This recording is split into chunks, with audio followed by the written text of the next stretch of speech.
ಯೇಸು ಕ್ರಿಸ್ತನಲ್ಲಿ ಪ್ರೀತಿಯುಳ್ಳ ಸಹೋದರರೇ ಮತ್ತು ಸಹೋದರಿಯರೇ, ನಿಮ್ಮೆಲ್ಲರನ್ನ ಈ ಪವಿತ್ರ ಆರಾಧನೆಗೆ ಆತ್ಮೀಯ ರೀತಿಯಲ್ಲಿ ಪ್ರೀತಿಯಿಂದ ಸ್ವಾಗತ ಮಾಡ್ತೇನೆ. ಕಣ್ಣುಗಳನ್ನು ಮುಚ್ಚೋಣ, ಆರಾಧನೆಗಾಗಿ ನಮ್ಮನ್ನು ಸಿದ್ಧ ಮಾಡಿಕೊಳ್ಳೋಣ. ದೇವರು ಆತ್ಮಸ್ವರೂಪನು, ಆತನನ್ನು ಆರಾಧಿಸುವ ಆತ್ಮ ರೀತಿಯಲ್ಲಿ ಸತ್ಯಕ್ಕೆ ತಕ್ಕ ಹಾಗೆ ಆರಾಧಿಸಬೇಕು. ಈ ಆರಾಧನೆ ಆರಂಭವು ತಂದೆ, ಕುಮಾರ, ಪರಿಶುದ್ಧಾತ್ಮನದಂತ ಒಬ್ಬನೇ ತ್ರಯೇಕ ದೇವರ ನಾಮದಲ್ಲಿ ಉಂಟಾಗಲಿ. ಆಮೆನ್. ಹಾಡುವಂಥ ಸಂಗೀತಗಳಲ್ಲಿ 27ನೇ ಸಂಗೀತವನ್ನು ಹಾಡುತ್ತಾ ಆರಾಧನೆಯನ್ನು ಮುಂದುವರಿಸೋಣ. ಹಾಡುವ ಸಂಗೀತಗಳಲ್ಲಿ 27ನೇ ಸಂಗೀತ, ಎಲ್ಲರೂ ಕೂಡಿ ಹಾಡುವ ದೇವರು ಪ್ರೀತಿಯೇ, ಭೂಪರಲೋಕವೂ ಸಹ ಹಾಡಲಿ ಪ್ರೀತಿಯೇ.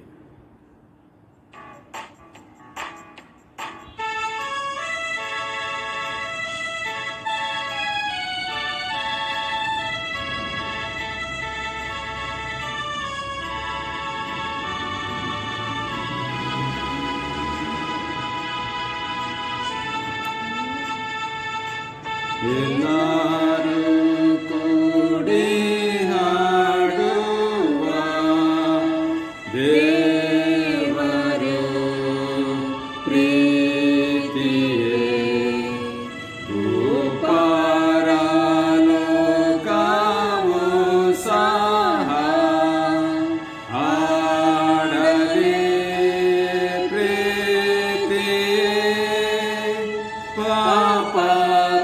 ಪಾಪಾತ್ಮರೆಲ್ಲ ಬನ್ನಿರಿ, ಇಂಪಾದ ರಾಗ ಬಾರಿಸಿ ಸಂಭ್ರಮದಿಂದ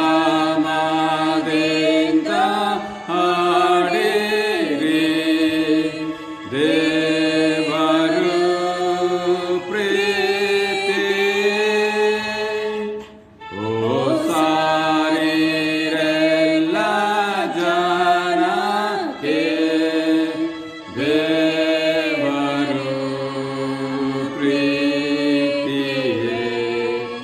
ನಮ್ಮಾತ್ಮ ರಕ್ಷಕ ತಾನೇ ಪ್ರೀತಿಯೇ, ಪ್ರೀತಿಯೇ.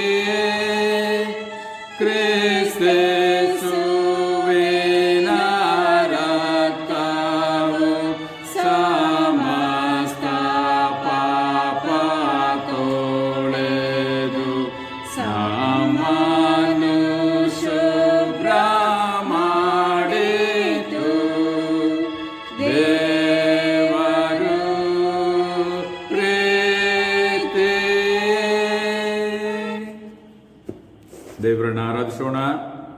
ಆರಾಧನಾ ಕ್ರಮ ಪುಸ್ತಕ ಪುಟ 123 ಅನುಸರಣೆ ಮಾಡೋಣ. ಕೃತಜ್ಞತಾ ಸ್ತುತಿಯೊಡನೆ ಆತನ ಮಂದಿರ ದ್ವಾರಗಳಿಗೂ ಕೀರ್ತನೆಗಳೊಡನೆ ಆತನ ಅಂಗಗಳಿಗೂ ಬನ್ನಿರಿ. ಆತನ ಉಪಕಾರ ಸ್ಮರಿಸಿರಿ, ಆತನ ನಾಮವನ್ನು ಕೊಂಡಾಡಿರಿ. ಕರ್ತನು ಒಳ್ಳೆಯವನು, ಆತನ ಕೃಪೆಯು ಯುಗಕ್ಕೂ ಆತನ ಸತ್ಯವು ತಲತಲಾಂತರಕ್ಕೂ ಇರುವವು. ಬನ್ನಿರಿ, ನಮ್ಮ ನಿರ್ಮಾಣಿಕನಾದ ಕರ್ತನಿಗೆ ಸಾಷ್ಟಾಂಗವೆರಗಿ ಆರಾಧಿಸೋಣ. ಆತನು ನಮ್ಮ ದೇವರು, ನಾವು ಆತನು ಪಾಲಿಸುವ ಪ್ರಜೆಯು, ಆತನ ಕೈ ಕೆಳಗಿರುವ ಹಿಂಡು ಆಗಿದ್ದೇವೆ. ಕರ್ತನ ಪರ್ವತವನ್ನು ಹತ್ತತಕ್ಕವನು ಯಾರು? ಆತನ ಪವಿತ್ರ ಸ್ಥಾನದಲ್ಲಿ ನಿಲ್ಲುವುದಕ್ಕೆ ಎಂಥವನು ಯೋಗ್ಯನು? ಯಾವನ ಯೋಗ್ಯ ಕಾರ್ಯಗಳಲ್ಲಿ ಮನಸ್ಸಿಡದೆ, ಮೋಸ ಪ್ರಮಾಣ ಮಾಡದೆ, ಶುದ್ಧಹಸ್ತವು ನಿರ್ಮಲ ಮನಸ್ಸುಳ್ಳವನಾಗಿದ್ದಾನೋ ಅವನೇ. ಕರ್ತನಾದ ನಮ್ಮ ದೇವರು ಕರುಣಿಸುವವನು, ಕ್ಷಮಿಸುವನಾಗಿದ್ದಾನೆ. ನಾವು ಆತನಿಗೆ ತಿರುಗಿ ಬಿದ್ದೇವಲ್ಲ. ಕರ್ತನಾದ ನಮ್ಮ ದೇವರ ಮಾತನ್ನು ಕೇಳಲಿಲ್ಲ. ನಮಗೆ ಗೊತ್ತು ಮಾಡಿದ ಧರ್ಮ ಮಾರ್ಗದಲ್ಲಿ ನಾವು ನಡೆಯಲಿಲ್ಲ. ಕುಗ್ಗಿದ ಮನಸ್ಸೇ ದೇವರಿಗೆ ಇಷ್ಟಯಜ್ಞ. ದೇವರೇ, ಪಶ್ಚಾತ್ತಾಪದಿಂದ ಜಜ್ಜಿ ಹೋದ ಮನಸ್ಸನ್ನು ನೀನು ತಿರಸ್ಕರಿಸುವುದಿಲ್ಲ. ಏಸು ಇಂತೆಂದನು, ಎಲೆ ಕಷ್ಟಪಡುವವರೇ, ಹೊರೆ ಹೊತ್ತವರೇ, ನೀವೆಲ್ಲರೂ ನನ್ನ ಬಳಿಗೆ ಬನ್ನಿರಿ, ನಾನು ನಿಮಗೆ ವಿಶ್ರಾಂತಿ ಕೊಡುವೆನು. ನಾನು ಎದ್ದು ನನ್ನ ತಂದೆ ಬಳಿಗೆ ಹೋಗಿ ಆತನಿಗೆ, ಅಪ್ಪ, ಪರಲೋಕಕ್ಕೆ ವಿರೋಧವಾಗಿಯೂ ನಿನ್ನ ಮುಂದೆಯೂ ಪಾಪ ಮಾಡಿದ್ದೇನೆಂದು ಹೇಳುವೆನು. ಕರ್ತನೇ, ನನ್ನ ಶರಣನೇ, ನನ್ನ ವಿಮೋಚಕನೇ, ನನ್ನ ಮಾತುಗಳು, ನನ್ನ ಹೃದಯದ ಧ್ಯಾನವು ನಿನಗೆ ಮಾತ್ರ ಸಮರ್ಪಕವಾಗಿರಲಿ. ಆಮೇಲೆ ಪ್ರೀತಿಯುಳ್ಳ ಸಹೋದರರೇ ಮತ್ತು ಸಹೋದರಿಯರೇ, ದೇವರ ಆರಾಧನೆಯಲ್ಲಿ ಭಾಗವಹಿಸ್ತಿರುವಂಥ ನಾವು ನಮ್ಮನ್ನು ಕ್ಷಣ ಕಾಲ ಪರೀಕ್ಷೆ ಮಾಡಿಕೊಳ್ಳೋಣ. ನಮ್ಮ ಬಾಳು ಬದುಕನ್ನು ದೇವರು ಕಳೆದ ವಾರವಡಿ ಅದ್ಭುತವಾದ ರೀತಿಯಲ್ಲಿ ಕಾಪಾಡಿ ನಡೆಸಿಕೊಂಡು ಬಂದಿದ್ದಾನೆ ಮತ್ತು ಮತ್ತೊಂದು ಹೊಸ ದಿನವನ್ನು, ಹೊಸ ವಾರದ ಈ ಮುಂಜಾನೆ ವೇಳೆಯನ್ನು ದೇವರು ನಮಗೆ ಅನುಗ್ರಹ ಮಾಡಿದ್ದಾನೆ. ಆರಾಧನೆಯಲ್ಲಿ ಭಾಗವಹಿಸ್ತಿರುವಂಥ ನಾವು ನಮ್ಮನ್ನು ಪರೀಕ್ಷೆ ಮಾಡಿಕೊಳ್ಳೋಣ. ಎಲ್ಲಿ ಬಿದ್ದಿದ್ದೇವೆ ಎನ್ನುವಂಥದ್ದನ್ನು ನಾವು ಮನನ ಮಾಡೋಣ ಮತ್ತು ನಾವು ಮಾಡಿದಂಥ ಎಲ್ಲ ವಿಧವಾದ ತಪ್ಪು ದೋಷಗಳನ್ನು ನಮ್ಮ ನೆನಪಿಗೆ ತಂದುಕೊಳ್ಳೋಣ ಮತ್ತು ಅವುಗಳನ್ನು ಒಪ್ಪಿಕೊಂಡು ಅರಿಕೆ ಮಾಡಿ ದೇವರ ಆ ಒಂದು ಕ್ಷಮಾಪಣೆಗೆ ನಾವೆಲ್ಲರೂ ಒಳಗಾಗುವಂಥದ್ದು ಎಷ್ಟೋ ಒಳ್ಳೆಯದು. ಕ್ಷಣಕಾಲ ಮೌನವಾಗಿರೋಣ.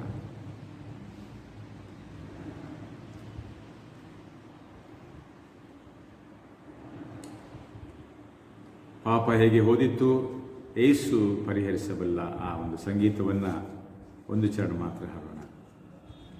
ಪಾಪ ಹೇಗೆ ಹೋದಿತ್ತು, ಏಸು ಪರಿಹರಿಸಬಲ್ಲ. ಶುದ್ಧಿ ಹೇಗೆ ಸಿಕ್ಕಿತು, ಏಸು ಶುದ್ಧ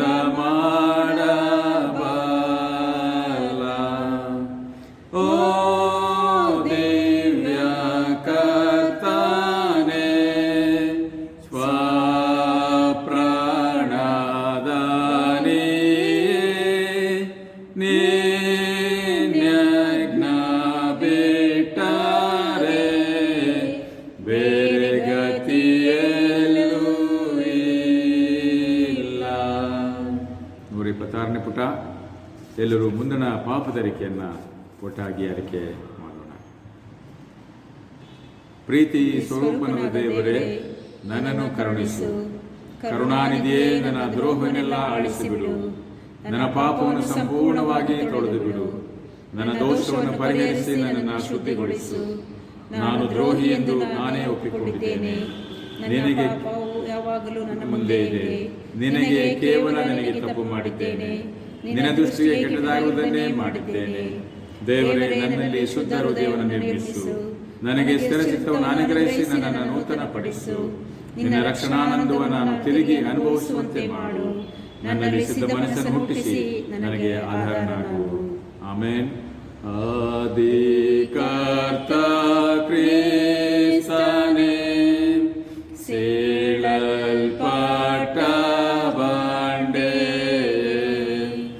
ನೀನು ಪಟ್ಟ ಗಾಯವು, ಒಯ್ದ ನೀರು ರಕ್ತವು, ನನ್ನ ಪಾಪ ನೀಗಿಸಿ ಪೂರ್ಣ ಶುದ್ಧ ಮಾಡಲಿ. ದೇವರಿಂದ ಪಾಪ ಕ್ಷಮಾಪಣೆಯನ್ನ ನಾವೆಲ್ಲರೂ ಹೊಂದಿಕೊಳ್ಳೋಣ. ಕೃಪಾಳು ಪ್ರಭುವೇ, ನಿನ್ನ ವಿಶ್ವಾಸಿಗಳಿಗೆ ಪಾಪ ಕ್ಷಮೆಯನ್ನು ಶಾಂತಿಯನ್ನು ಅನುಗ್ರಹಿಸಿ ಅವರು ತಮ್ಮೆಲ್ಲ ಪಾಪಗಳಿಂದ ಶುದ್ಧೀಕರಣ ಹೊಂದಿ ಶಾಂತ ಚಿತ್ತರಾಗಿ ನಿನ್ನನ್ನು ಸೇವಿಸುವಂತೆ ದಯಪಾಲಿಸಬೇಕೆಂದು ನಮ್ಮ ಕರ್ತನಾದ ಯೇಸು ಕ್ರಿಸ್ತನ ಮುಖಾಂತರ ನಿನ್ನನ್ನು ಅತಿ ವಿನಯವಾಗಿ ಬೇಡಿಕೊಳ್ಳುತ್ತೇವೆ. ಆಮೇಲೆ. ಪ್ರೀತಿಯುಳ್ಳ ಸಹೋದರರೇ ಮತ್ತು ಸಹೋದರಿಯರೇ, ಈ ದಿನಕ್ಕೆ ನೇಮಕವಾದಂತಹ ಮೊದಲನೇ ವೇದ ಪಾರಣವನ್ನು ನಾವು ಈ ಸಂದರ್ಭದಲ್ಲಿ ಓದಿ ಕೇಳಿಸಿಕೊಳ್ಳೋಣ.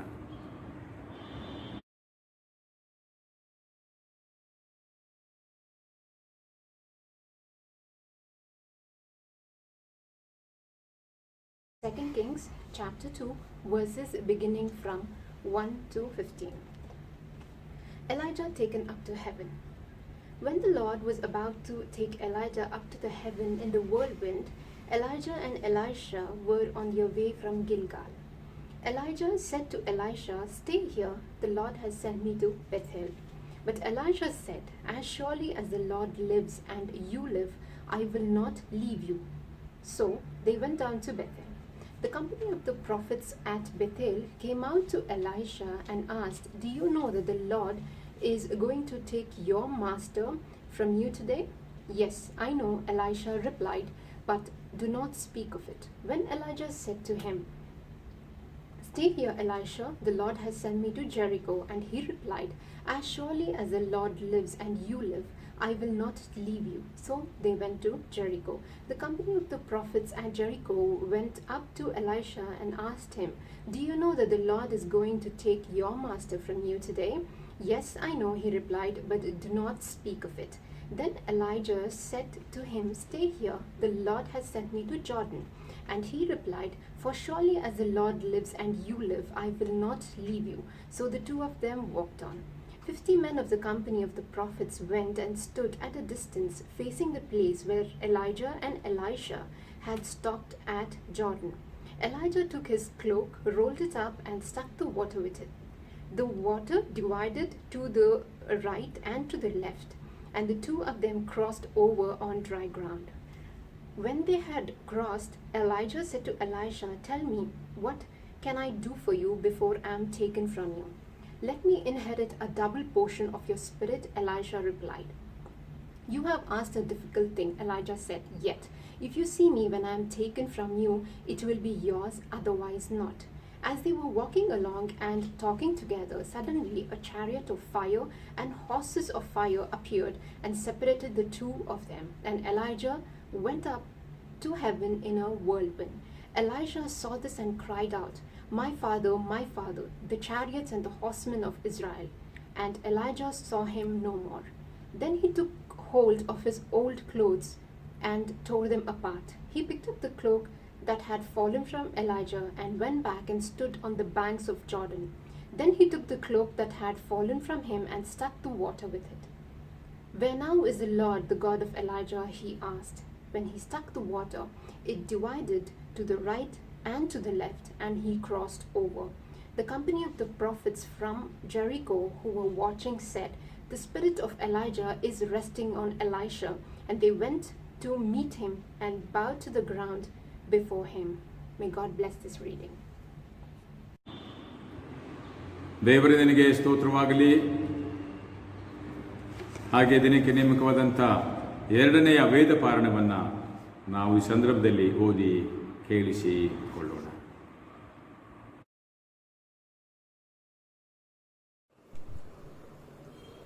ಈ ಸಬ್ಬದಿನದ ಆರಾಧನೆಗಾಗಿ ಆರಿಸಿಕೊಂಡ ವೇದ ಭಾಗವು ಪೌಲನು ತೀತನಿಗೆ ಬರೆದ ಪತ್ರಿಕೆ 2ನೇ ಅಧ್ಯಾಯ ವಚನ 1ರಿಂದ 15.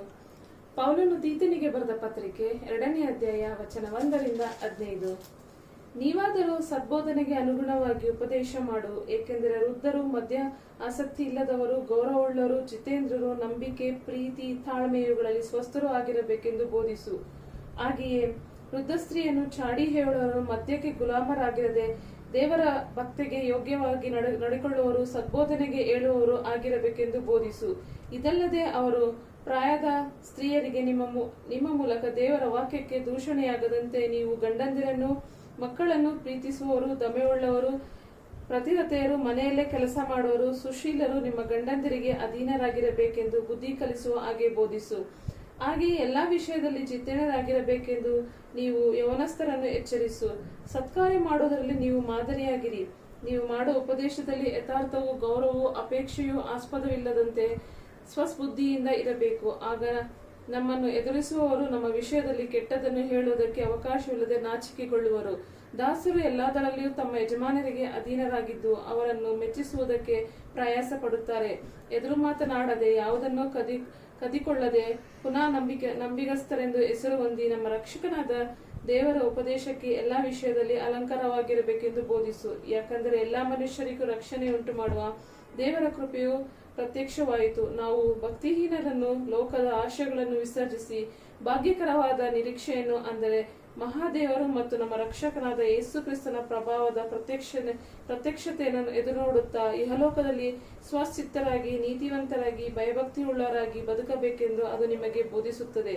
ಆತನು ನಮ್ಮ ಎಲ್ಲಾ ಸಕಲ ಅಧರ್ಮಗಳಿಂದ ವಿಮೋಚಿಸುವುದಕ್ಕೂ ಸ್ವಕ್ರಿಯೆಯಲ್ಲಿ ಆಸಕ್ತರಾದ ಸ್ವಕ್ರಿಯ ಜನರನ್ನು ತನಗಾಗಿ ಪರಿಶುದ್ಧ ಮಾಡುವುದಕ್ಕೆ ನಮಗೋಸ್ಕರ ನಮಗೋಸ್ಕರ ತಮ್ಮನ್ನು ಒಪ್ಪಿಸಿಕೊಟ್ಟನು. ಈ ಕಾರ್ಯದ ವಿಷಯದಲ್ಲಿ ಬೋಧಿಸುತ್ತಾ ಎಚ್ಚರಿಸುತ್ತಾ ಪೂರ್ಣ ಅಧಿಕಾರದಿಂದ ಖಂಡಿಸುತ್ತಾ ಇರು. ನೀನು ಯಾರನ್ನು ತಿರಸ್ಕರಿಸದ ಹಾಗೆ ನೋಡಿಕೋ ಎಂಬುವಂಥದ್ದೇ. ದೇವರ ಈ ವಾಕ್ಯವನ್ನು ಆಶೀರ್ವದಿಸಲಿ. Thank you. ದೇವರ ನಿನಗೆ ಸ್ತೋತ್ರವಾಗಲಿ.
ತಂದೆಯ ಮನೆಯನ್ನು ಹುಡುಕುವೆವು, ನಮಗೆಂದು ವರಗಳನ್ನು ಬೇಡುವೆವು.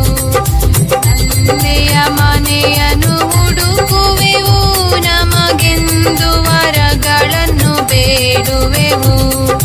ಕುಂದಿದ ಮನದಿಂದ ಪ್ರಾರ್ಥಿಸಿ ಲೋಕದ ಕುಂದಿದ ಮನದಿಂದ ಪ್ರಾರ್ಥಿಸಿ ಲೋಕದ ತೊಂದರೆ ನೀಗಿಸಿ ಸೇರುವೆವು, ತೊಂದರೆ ನೀಗಿಸಿ ಸೇರುವೆವು. ದೇವರ ಸೇವೆಯ ಕಾಲವಿದು, ನಿಜ ದೇವರ ಸೇವೆಯ ಕಾಲವಿದು. ಮಗಳೆಲ್ಲವ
ಪ್ರಿಯ ಸಹೋದರ ಮತ್ತು ಸಹೋದರಿಯರೇ, ಈ ದಿನದ ಸುವಾರ್ಥ ವೇದ ಪಾಠವನ್ನು ನಾವೆಲ್ಲರೂ ಓದಿ ಕೇಳಿಸಿಕೊಳ್ಳೋಣ.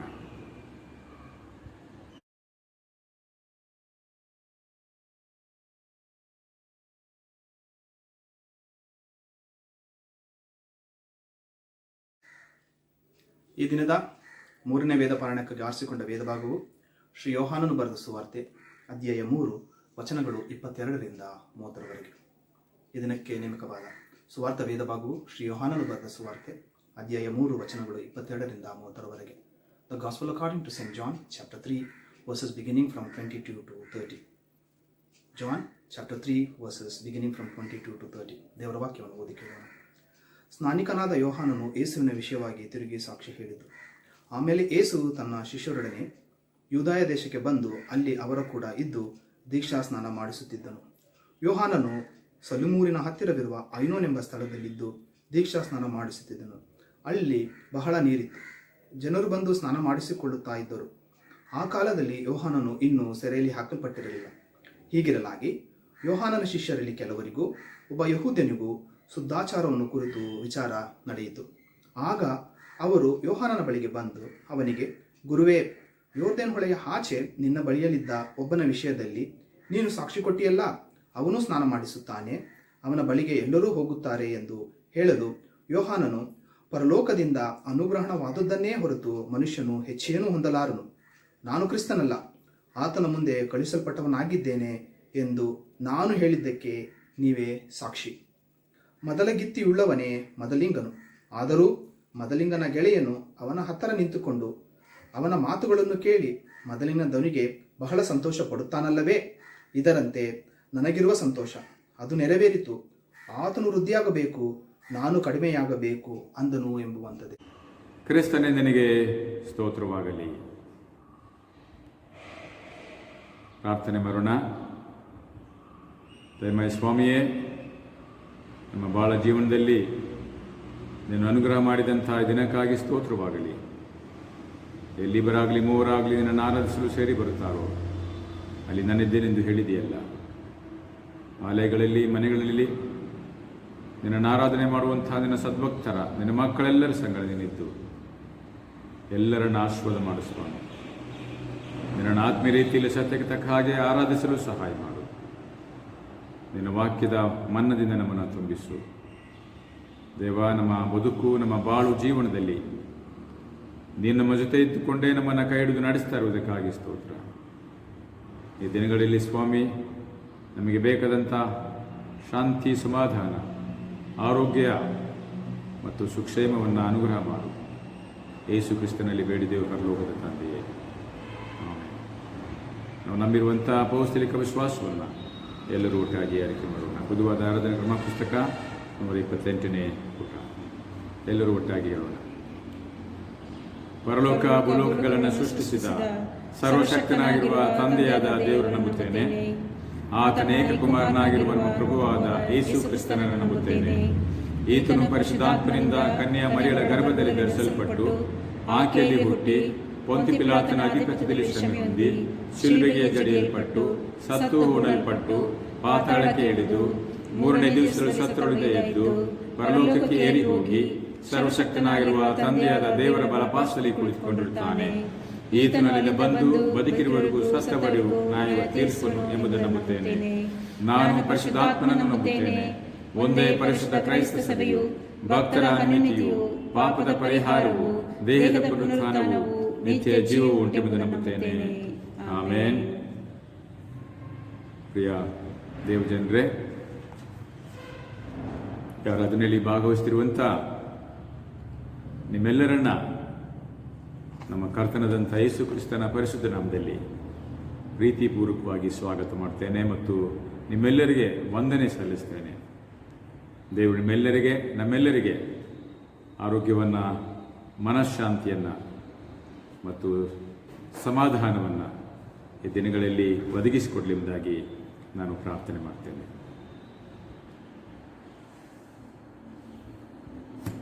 ಕಳೆದ ದಿನಗಳಲ್ಲಿ ನಮ್ಮ ಸಭೆಯ ಆತ್ಮೀಯ ಕುಟುಂಬವಾದಂಥ ಶ್ರೀಮತಿ ನಳಿನಿ ಸುರೇಶ್ ಅವರಿಗೆ 68 ವರ್ಷವಾಗಿತ್ತು. ಗಂಗಾನಗರ ಎಕ್ಸ್ಟೆನ್ಷನ್ನಲ್ಲಿ ತನ್ನಿಬ್ಬರು ಹೆಣ್ಣು ಮಕ್ಕಳೊಂದಿಗೆ ಅವರು ವಾಸವಾಗಿದ್ದರು. ದಿನಾಂಕ 23/6/2020 ಅವರ ಅಕಾಲ ಮರಣಕ್ಕೆ ತುತ್ತಾಗಿ ದೀರ್ಘ ನಿದ್ರೆಯಿಲ್ಲವೇ ಗತಿಸಿ ಹೋದರೆಂದು ತಿಳಿಸಲು ನಾನು ವಿಷಾದ ವ್ಯಕ್ತಪಡಿಸುತ್ತೇನೆ.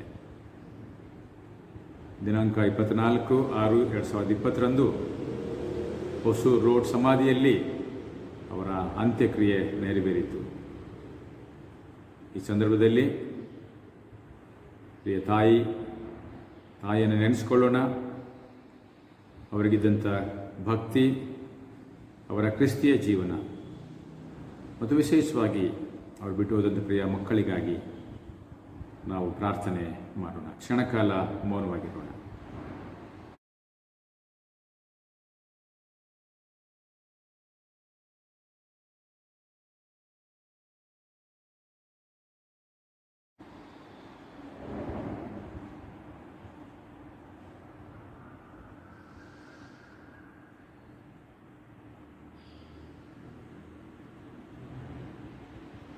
ಪ್ರೀತಿಯುಳ್ಳ ದೇವರೇ, ನಿನ್ನ ಮಗನು ನಮ್ಮ ರಕ್ಷಕನಾದಂಥ ಯೇಸು ಕ್ರಿಸ್ತನ ಪರಿಶುದ್ಧ ನಾಮದಲ್ಲಿ ನಿನಗೆ ಸ್ತೋತ್ರ ಸಲ್ಲಿಸ್ತೇವೆ. ಜೀವನ ನಿನ್ನದು, ಮರಣ ನಿನ್ನದು. ಇವೆರಡಕ್ಕೂ ನೀನು ತಾನೇ ಮೂಲ ಕಾರಣನಾಗಿದೆ ಸ್ವಾಮಿ.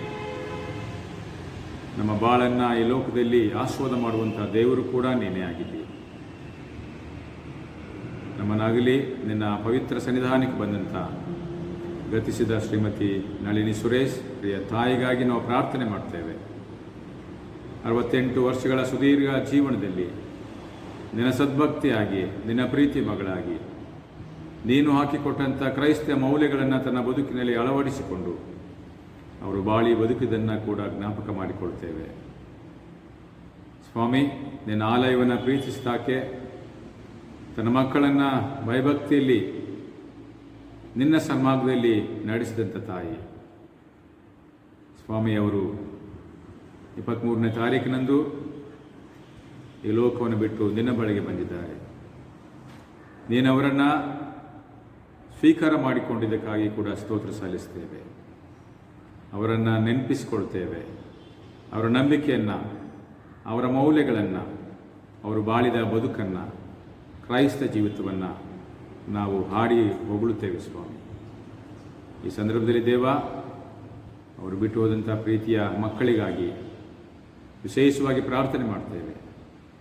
ದೇವ, ಅವರಿಗೆ ಬೇಕಾದಂಥ ಧೈರ್ಯ, ಆಧರಣೆ, ನಿರೀಕ್ಷೆ, ಹೊಸಬಲ, ನಿನ್ನ ಪ್ರಸನ್ನತೆ ಈ ದಿನಗಳಲ್ಲಿ ಆ ಮಕ್ಕಳಿಗೆ, ಕುಟುಂಬಕ್ಕೆ ಒದಗಿಸಿಕೊಡು ದೇವ. ತಾಯಿಯನ್ನು ಕಳ್ಕೊಂಡಂಥ ಪ್ರಿಯ ಮಕ್ಕಳು ನಿನ್ನನ್ನೇ ಆಶ್ರಯಗಿರಿ ಅಂತಲೂ, ವಿಶೇಷ ದುರ್ಗವೆಂತಲೂ, ಸಹಾಯಕನೆಂತಲೂ ತಿಳಿದು ಈ ಲೋಕದಲ್ಲಿ ಧೈರ್ಯವಾಗಿ ಮುಂದೆ ಸಾಗಲು ಸಹಾಯ ಮಾಡು. ಯಾರೂ ಕೊಡಲಾರದಂಥ ಶಾಂತಿಯನ್ನು, ಹೊಸಬಲ, ನಿರೀಕ್ಷೆಯನ್ನು, ಧೈರ್ಯವನ್ನು, ಆಧರಣೆಯನ್ನು ಆ ಪ್ರಿಯ ಮಕ್ಕಳಿಗೆ ಒದಗಿಸಿಕೊಡು ಸ್ವಾಮಿ. ಅವರನ್ನು ಮತ್ತು ಪ್ರಿಯ ತಾಯಿ ಬಿಟ್ಟು ಹೋದಂಥ ಸಹೋದರ ಸಹೋದರಿಯರನ್ನು, ರಕ್ತ ಸಂಬಂಧಿಕರನ್ನು ಆಶೀರ್ವದಿಸು. ನೀನು ತಾನೇ ಈ ಲೋಕದಲ್ಲಿ ಆ ಮಕ್ಕಳನ್ನು ಕಡಿದು ನಡೆಸೆಂದು ಯೇಸು ಸ್ವಾಮಿಯ ನಾಮದಲ್ಲಿ ಪ್ರಾರ್ಥಿಸಿ ಬೇಡಿದೆವು ಪರಲೋಕದ ತಂದೆಯೇ, ಆಮೇನ್. ಪ್ರೀತಿಯುಳ್ಳ ಸಹೋದರರೇ ಮತ್ತು ಸಹೋದರಿಯರೇ, ಈ ವಾರದಲ್ಲಿ ತಮ್ಮ ಜನ್ಮದಿನ ಕಾಣುವಂಥ ನಮ್ಮ ಸಭೆಯ ಸಹೋದರ ಸಹೋದರಿಯರು ಮತ್ತು ಮಕ್ಕಳ ಹೆಸರುಗಳನ್ನು ನಾನು ಓದಿ ತಿಳಿಸಲು ಸಂತೋಷಿಸುತ್ತೇನೆ. ಜನ್ಮದಿನ ಆಚರಿಸುವಂಥವರು ದಿನಾಂಕ 28/6/2020 ಅಂದರೆ ಇದೇ ದಿನ ತಮ್ಮ ಜನ್ಮದಿನ ಆಚರಿಸ್ತಾ ಇರುವಂಥವರು ಶ್ರೀಯುತರಾದಂಥ ದೀಪಕ್ ಶಶಿಕುಮಾರ್ ಮಾವೆಂರವರು.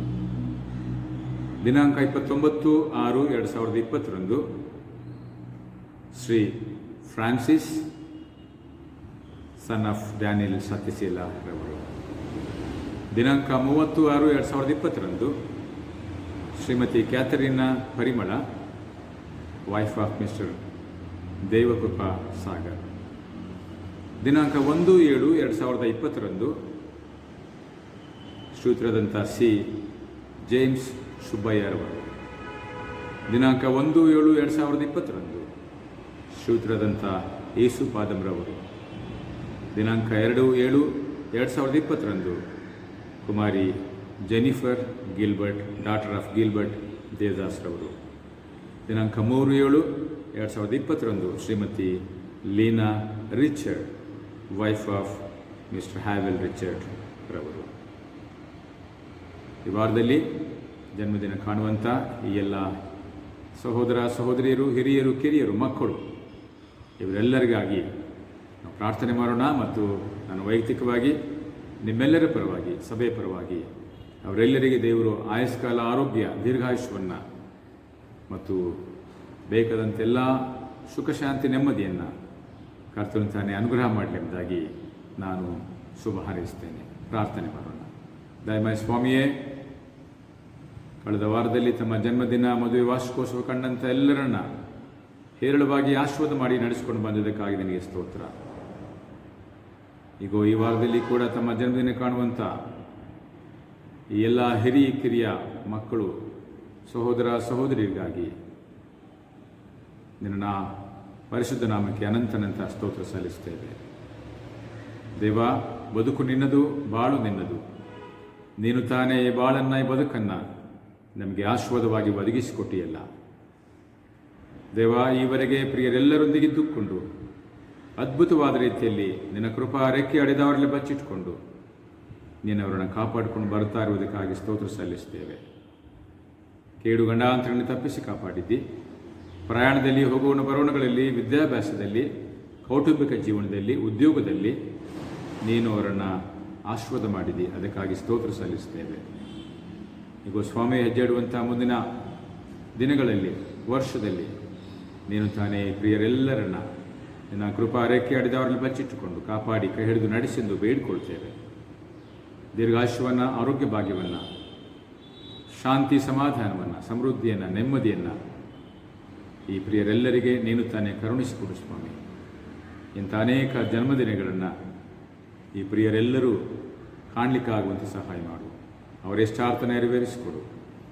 ಅವರಿಗೆ ಶುಭವು, ಕೃಪೆಯು ನೀನು ತಾನೇ ಆಗಿದ್ದುಕೊಂಡು ಕೈ ಹಿಡಿದು ನಡೆಸು ಸ್ವಾಮಿ. ವಿಶೇಷವಾಗಿ ಈ ದಿನಗಳಲ್ಲಿ ಸಾಂಕ್ರಾಮಿಕ ರೋಗ ಅದು ಯಥೇಚ್ಛವಾಗಿ ನಮ್ಮ ಪಟ್ಟಣ, ನಮ್ಮ ಸುತ್ತಮುತ್ತಲು, ನಮ್ಮ ದೇಶದಲ್ಲಿ, ಪ್ರಪಂಚದಲ್ಲಿ ಅದು ಹೆಚ್ಚಾಗ್ತಾ ಇರುವಂಥದ್ದು ನಿಜಕ್ಕೂ ಶೋಚನೀಯವಾದಂಥ ಸಂಗತಿ. ದೇವರೇ, ನಿನ್ನ ಮಕ್ಕಳಂತ ನಾವು ಈ ಸಂದರ್ಭದಲ್ಲಿ ನಿನ್ನನ್ನೇ ದೃಷ್ಟಿಸಿ ನೋಡ್ತೇವೆ, ನಿನ್ನನ್ನೇ ಆಶ್ರಯಿಸಿಕೊಳ್ತೇವೆ. ನಮ್ಮನ್ನು ನಿನ್ನ ರೆಕ್ಕೆ ಅಡಿದವರಲ್ಲಿ ಬಚ್ಚಿಟ್ಟು ಕಾಪಾಡಪ್ಪ. ಯಾವುದೇ ರೀತಿಯ ಸಮಸ್ಯೆಗೆ, ತೊಂದರೆಗೆ, ಈ ಕಾಯಿಲೆಗಳಿಗೆ ನಾವ್ಯಾರೂ ಒಳಗಾಗದಂತೆ ತಪ್ಪಿಸಿ ಕಾಪಾಡು. ವಿಶೇಷವಾಗಿ ಕಾಯಿಲೆಗೆ ಒಳಗಾಗಿ ಬಳಲಿ ಹೋಗ್ತಾ ಇರುವಂಥ ಎಲ್ಲರನ್ನ ದಯಮಾಡಿ ದಿನದಲ್ಲಿ ಆಶೀರ್ವಾದ ಮಾಡು ಸ್ವಾಮಿ. ಅವರು ಚೇತರಿಸಿಕೊಳ್ಳುವಂತೆ ಸಹಾಯ ಮಾಡು. ಅವರು ತಗೊಳ್ಳುವಂಥ ಆಹಾರ, ಔಷಧಿಗಳನ್ನು ಆಶೀರ್ವಾದ ಮಾಡು. ಅವರೊಂದಿಗಿದ್ದುಕೊಂಡು ಅವರ ಸೇವೆ ಮಾಡುವಂಥ ವೈದ್ಯರುಗಳಿಗೆ, ನರ್ಸ್ಗಳನ್ನು, ಇತರೆ ಸಿಬ್ಬಂದಿ ವರ್ಗವನ್ನು ಹೇರಳವಾಗಿ ಆಶೀರ್ವಾದ ಮಾಡು. ದೇವರ ಕುಟುಂಬವನ್ನು ಕೂಡ ಕಾಪಾಡು. ಆದಷ್ಟು ಬೇಗನೆ ಸ್ವಾಮಿ ಈ ಕಾಯಿಲೆಯಿಂದ ನಾವು ಬಿಡುಗಡೆಯನ್ನು ಹೊಂದಿಕೊಳ್ಳುವಂತೆ ಸಹಾಯ ಮಾಡು ಸ್ವಾಮಿ. ನಮ್ಮ ಸಭೆಯಲ್ಲಿರುವಂಥ ಎಲ್ಲ ಕುಟುಂಬಗಳು, ಹಿರಿಯರಿಗಾಗಿ, ತಂದೆ ತಾಯಿಗಳಿಗಾಗಿ, ಯೌವನಸ್ಥರಿಗಾಗಿ, ಮಕ್ಕಳಿಗಾಗಿ ನಾವು ಪ್ರಾರ್ಥನೆ ಮಾಡ್ತೇವೆ. ನಮ್ಮಲ್ಲಿ ಯಾರಾದರೂ ಅನಾರೋಗ್ಯದಲ್ಲಿ, ಕಷ್ಟ, ಕಾಯಿಲೆ, ದುಃಖ, ಸಮಸ್ಯೆ, ಬಡತನ, ಚಿಂತೆ, ದುಃಖ, ಕಣ್ಣೀರಿನಲ್ಲಿ ದಾಟಿ ಹೋಗ್ತಾ ಇರುವುದಾದರೆ ಅವರನ್ನು ಕೂಡ ಆಶೀರ್ವಾದ ಮಾಡುತ್ತೇವೆ. ಕರ್ತನೇ, ನಿನ್ನ ಪ್ರಸನ್ನತೆ ನಮ್ಮ ಸಂಗಡ ಸದಾಕಾಲ ಇರಲಿ. ನಮ್ಮ ಜೀವನವೆಂಬ ಪಾತ್ರೆ ಅದು ನಿನ್ನ ಸಕಲ ಆಶೀರ್ವಾದದಿಂದ ತುಂಬಿ ಹೊರಸೂಸುವಾಗಿ ಸಹಾಯ ಮಾಡು. ನಮ್ಮ ತಪ್ಪು ಅಪರಾಧ ಮನ್ನಿಸು. ಯೇಸು ಕ್ರಿಸ್ತನ ಪರಿಶುದ್ಧ ನಾಮದಲ್ಲಿ ಪ್ರಾರ್ಥನೆ ಮಾಡಿ ಬೇಡಿ ಹೊಂದಿದ್ದೇವೆ ಪರಲೋಕದ ತಂದೆಯೇ, ಆಮೇನ್. ಪ್ರೀತಿಯುಳ್ಳ ಸಹೋದರರೇ, ಸಹೋದರಿಯರೇ, ಈ ಒಂದು ಆರಾಧನೆಯಲ್ಲಿ ನಮಗೆ ಇದನ್ನ ದೇವರ ವಾಕ್ಯ ಸಂದೇಶವನ್ನು ನೀಡುವಂಥವರು ನಮ್ಮೆಲ್ಲರಿಗೆ ಚಿರಪರಿಚಿತರಾದಂಥ ದೇವರ ಸೇವಕರಾದಂಥ ಡಾಕ್ಟರ್ ಎಡ್ವಿನ್ ಕ್ರಿಸ್ಟಫರ್ ರವರು. ಪ್ರಸ್ತುತವಾಗಿ ಅವರು ಬಿಷಪ್ ಕಾಟನ್ ಬಾಯ್ಸ್ ಸ್ಕೂಲ್ನಲ್ಲಿ ಪ್ರಾಂಶುಪಾಲರಾಗಿ ತಮ್ಮ ಸೇವೆಯನ್ನು ಅವರು ನಿರ್ವಹಿಸ್ತಾ ಇದ್ದಾರೆ. ನಮ್ಮ ಆಲಯಕ್ಕೆ ಅನೇಕ ಸಾರಿ ಬಂದು ದೇವರ ವಾಕ್ಯ ಸಂದೇಶವನ್ನು ಹಂಚಿದ್ದಾರೆ. ಈ ಆರಾಧನೆಯಲ್ಲಿ ಕೂಡ ನಮ್ಮೆಲ್ಲರಿಗೆ ಅವರು ದೇವರ ವಾಕ್ಯ ಸಂದೇಶ ಹಂಚುವಂತೆ ನಾನು ಅವರಲ್ಲಿ ವಿನಂತಿಸಿಕೊಳ್ತೇನೆ. ಮತ್ತು ದೇವರ ವಾಕ್ಯವನ್ನು ಹಂಚಲು ನಮ್ಮನ್ನು ಸಿದ್ಧ ಮಾಡಿಕೊಂಡಂಥ ಆ ದೇವರ ಸೇವಕರನ್ನು ನಾನು ನಿಮ್ಮೆಲ್ಲರ ಪರವಾಗಿ ನನ್ನ ವೈಯಕ್ತಿಕವಾಗಿ ಪ್ರೀತಿಯಿಂದ ಸ್ವಾಗತ ಮಾಡ್ತೇನೆ. ದೇವರ ವಾಕ್ಯ ಸಂದೇಶವನ್ನು ಸೇವಕರ ಮೂಲಕವಾಗಿ ಕೇಳಿಸಿಕೊಳ್ಳುವ ಮುನ್ನ ನಾವು ಒಂದು ವಿಶೇಷ ಹಾಡನ್ನು ಆಲಿಸೋಣ. ಈ ಹಾಡು ಹಾಡಿದ ನಂತರ ದೇವರ ವಾಕ್ಯ ಸಂದೇಶವನ್ನು ಕೇಳಿಸಿಕೊಳ್ಳೋಣ.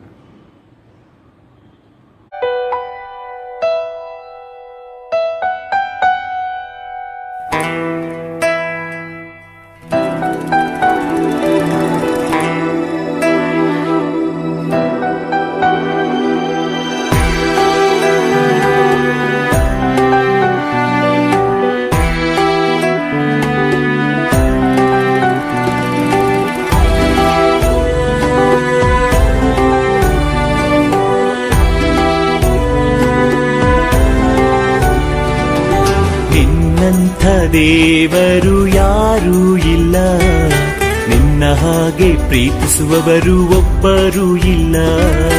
ನಿನ್ನಂಥ ದೇವರು ಯಾರೂ ಇಲ್ಲ, ನಿನ್ನ ಹಾಗೆ ಪ್ರೀತಿಸುವವರು ಒಬ್ಬರೂ ಇಲ್ಲ. ಏಸಯ್ಯ ಏಸಯ್ಯ ನೀನಿಲ್ಲದೆ ನಾನಿಲ್ಲಯ್ಯ. ಏಸಯ್ಯ ಏಸಯ್ಯ ನೀನಿಲ್ಲದೆ ನಾನಿಲ್ಲಯ್ಯ. ನಿನ್ನಂಥ ದೇವರು ಯಾರೂ ಇಲ್ಲ, ನಿನ್ನ ಹಾಗೆ ಪ್ರೀತಿಸುವವರು ಒಬ್ಬರೂ ಇಲ್ಲ. ನಿನ್ನಂಥ ದೇವರು ಯಾರೂ ಇಲ್ಲ, ನಿನ್ನ ಹಾಗೆ ಪ್ರೀತಿಸುವವರು ಒಬ್ಬರೂ ಇಲ್ಲ.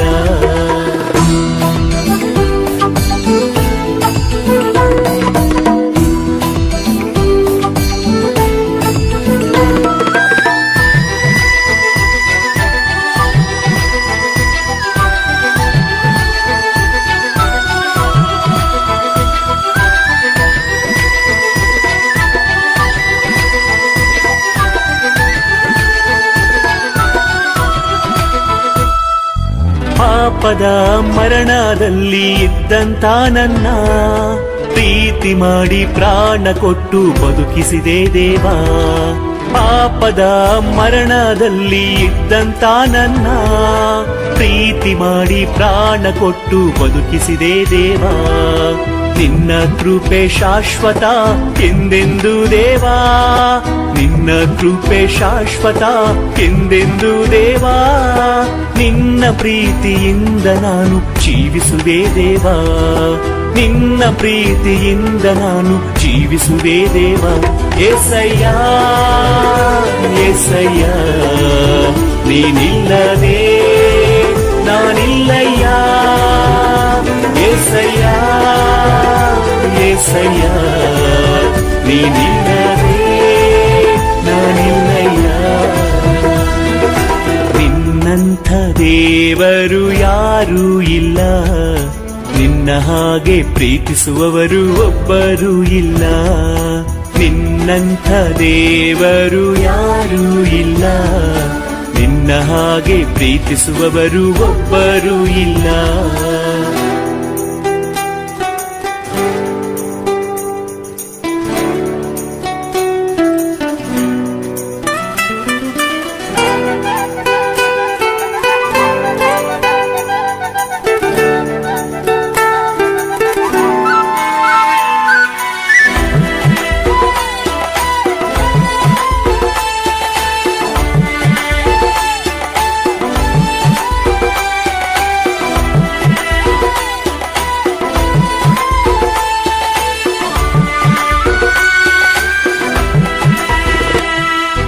ನನ್ನಯ ಜೀವಿತವೆಲ್ಲವನ್ನು ತಿಳಿದಿರುವೆ ನೀನು, ನನ್ನಯ ಕುರಿತು ಹಿತವಾಗಿ ಚಿಂತಿಸುವೆ ನೀನು. ನನ್ನಯ ಜೀವಿತವೆಲ್ಲವನ್ನು ತಿಳಿದಿರುವೆ ನೀನು, ನನ್ನಯ ಕುರಿತು ಹಿತವಾಗಿ ಚಿಂತಿಸುವೆ ನೀನು. ನಿನ್ನಯ ಕರದಿ ಹಿಡಿದು ನನ್ನ ನಡೆಸಿರುವೆ ದೇವಾ, ನಿನ್ನಯ ಕರದಿ ಹಿಡಿದು ನನ್ನ ನಡೆಸಿರುವೆ ದೇವಾ. ನನ್ನ ಸಹಾಯ ನನ್ನ ಬಂಡೆ ನೀನೇ ಏಸಯ್ಯ, ನನ್ನ ಸಹಾಯ ನನ್ನ ಬಂಡೆ ನೀನೇ ಏಸಯ್ಯ. ಏಸಯ್ಯ ಏಸಯ್ಯ ನೀನಿಲ್ಲದೆ ನಾನಿಲ್ಲಯ್ಯ. ಏಸಯ್ಯ ಏಸಯ್ಯ ನೀನಿಲ್ಲದೆ ನಾನಿಲ್ಲಯ್ಯ.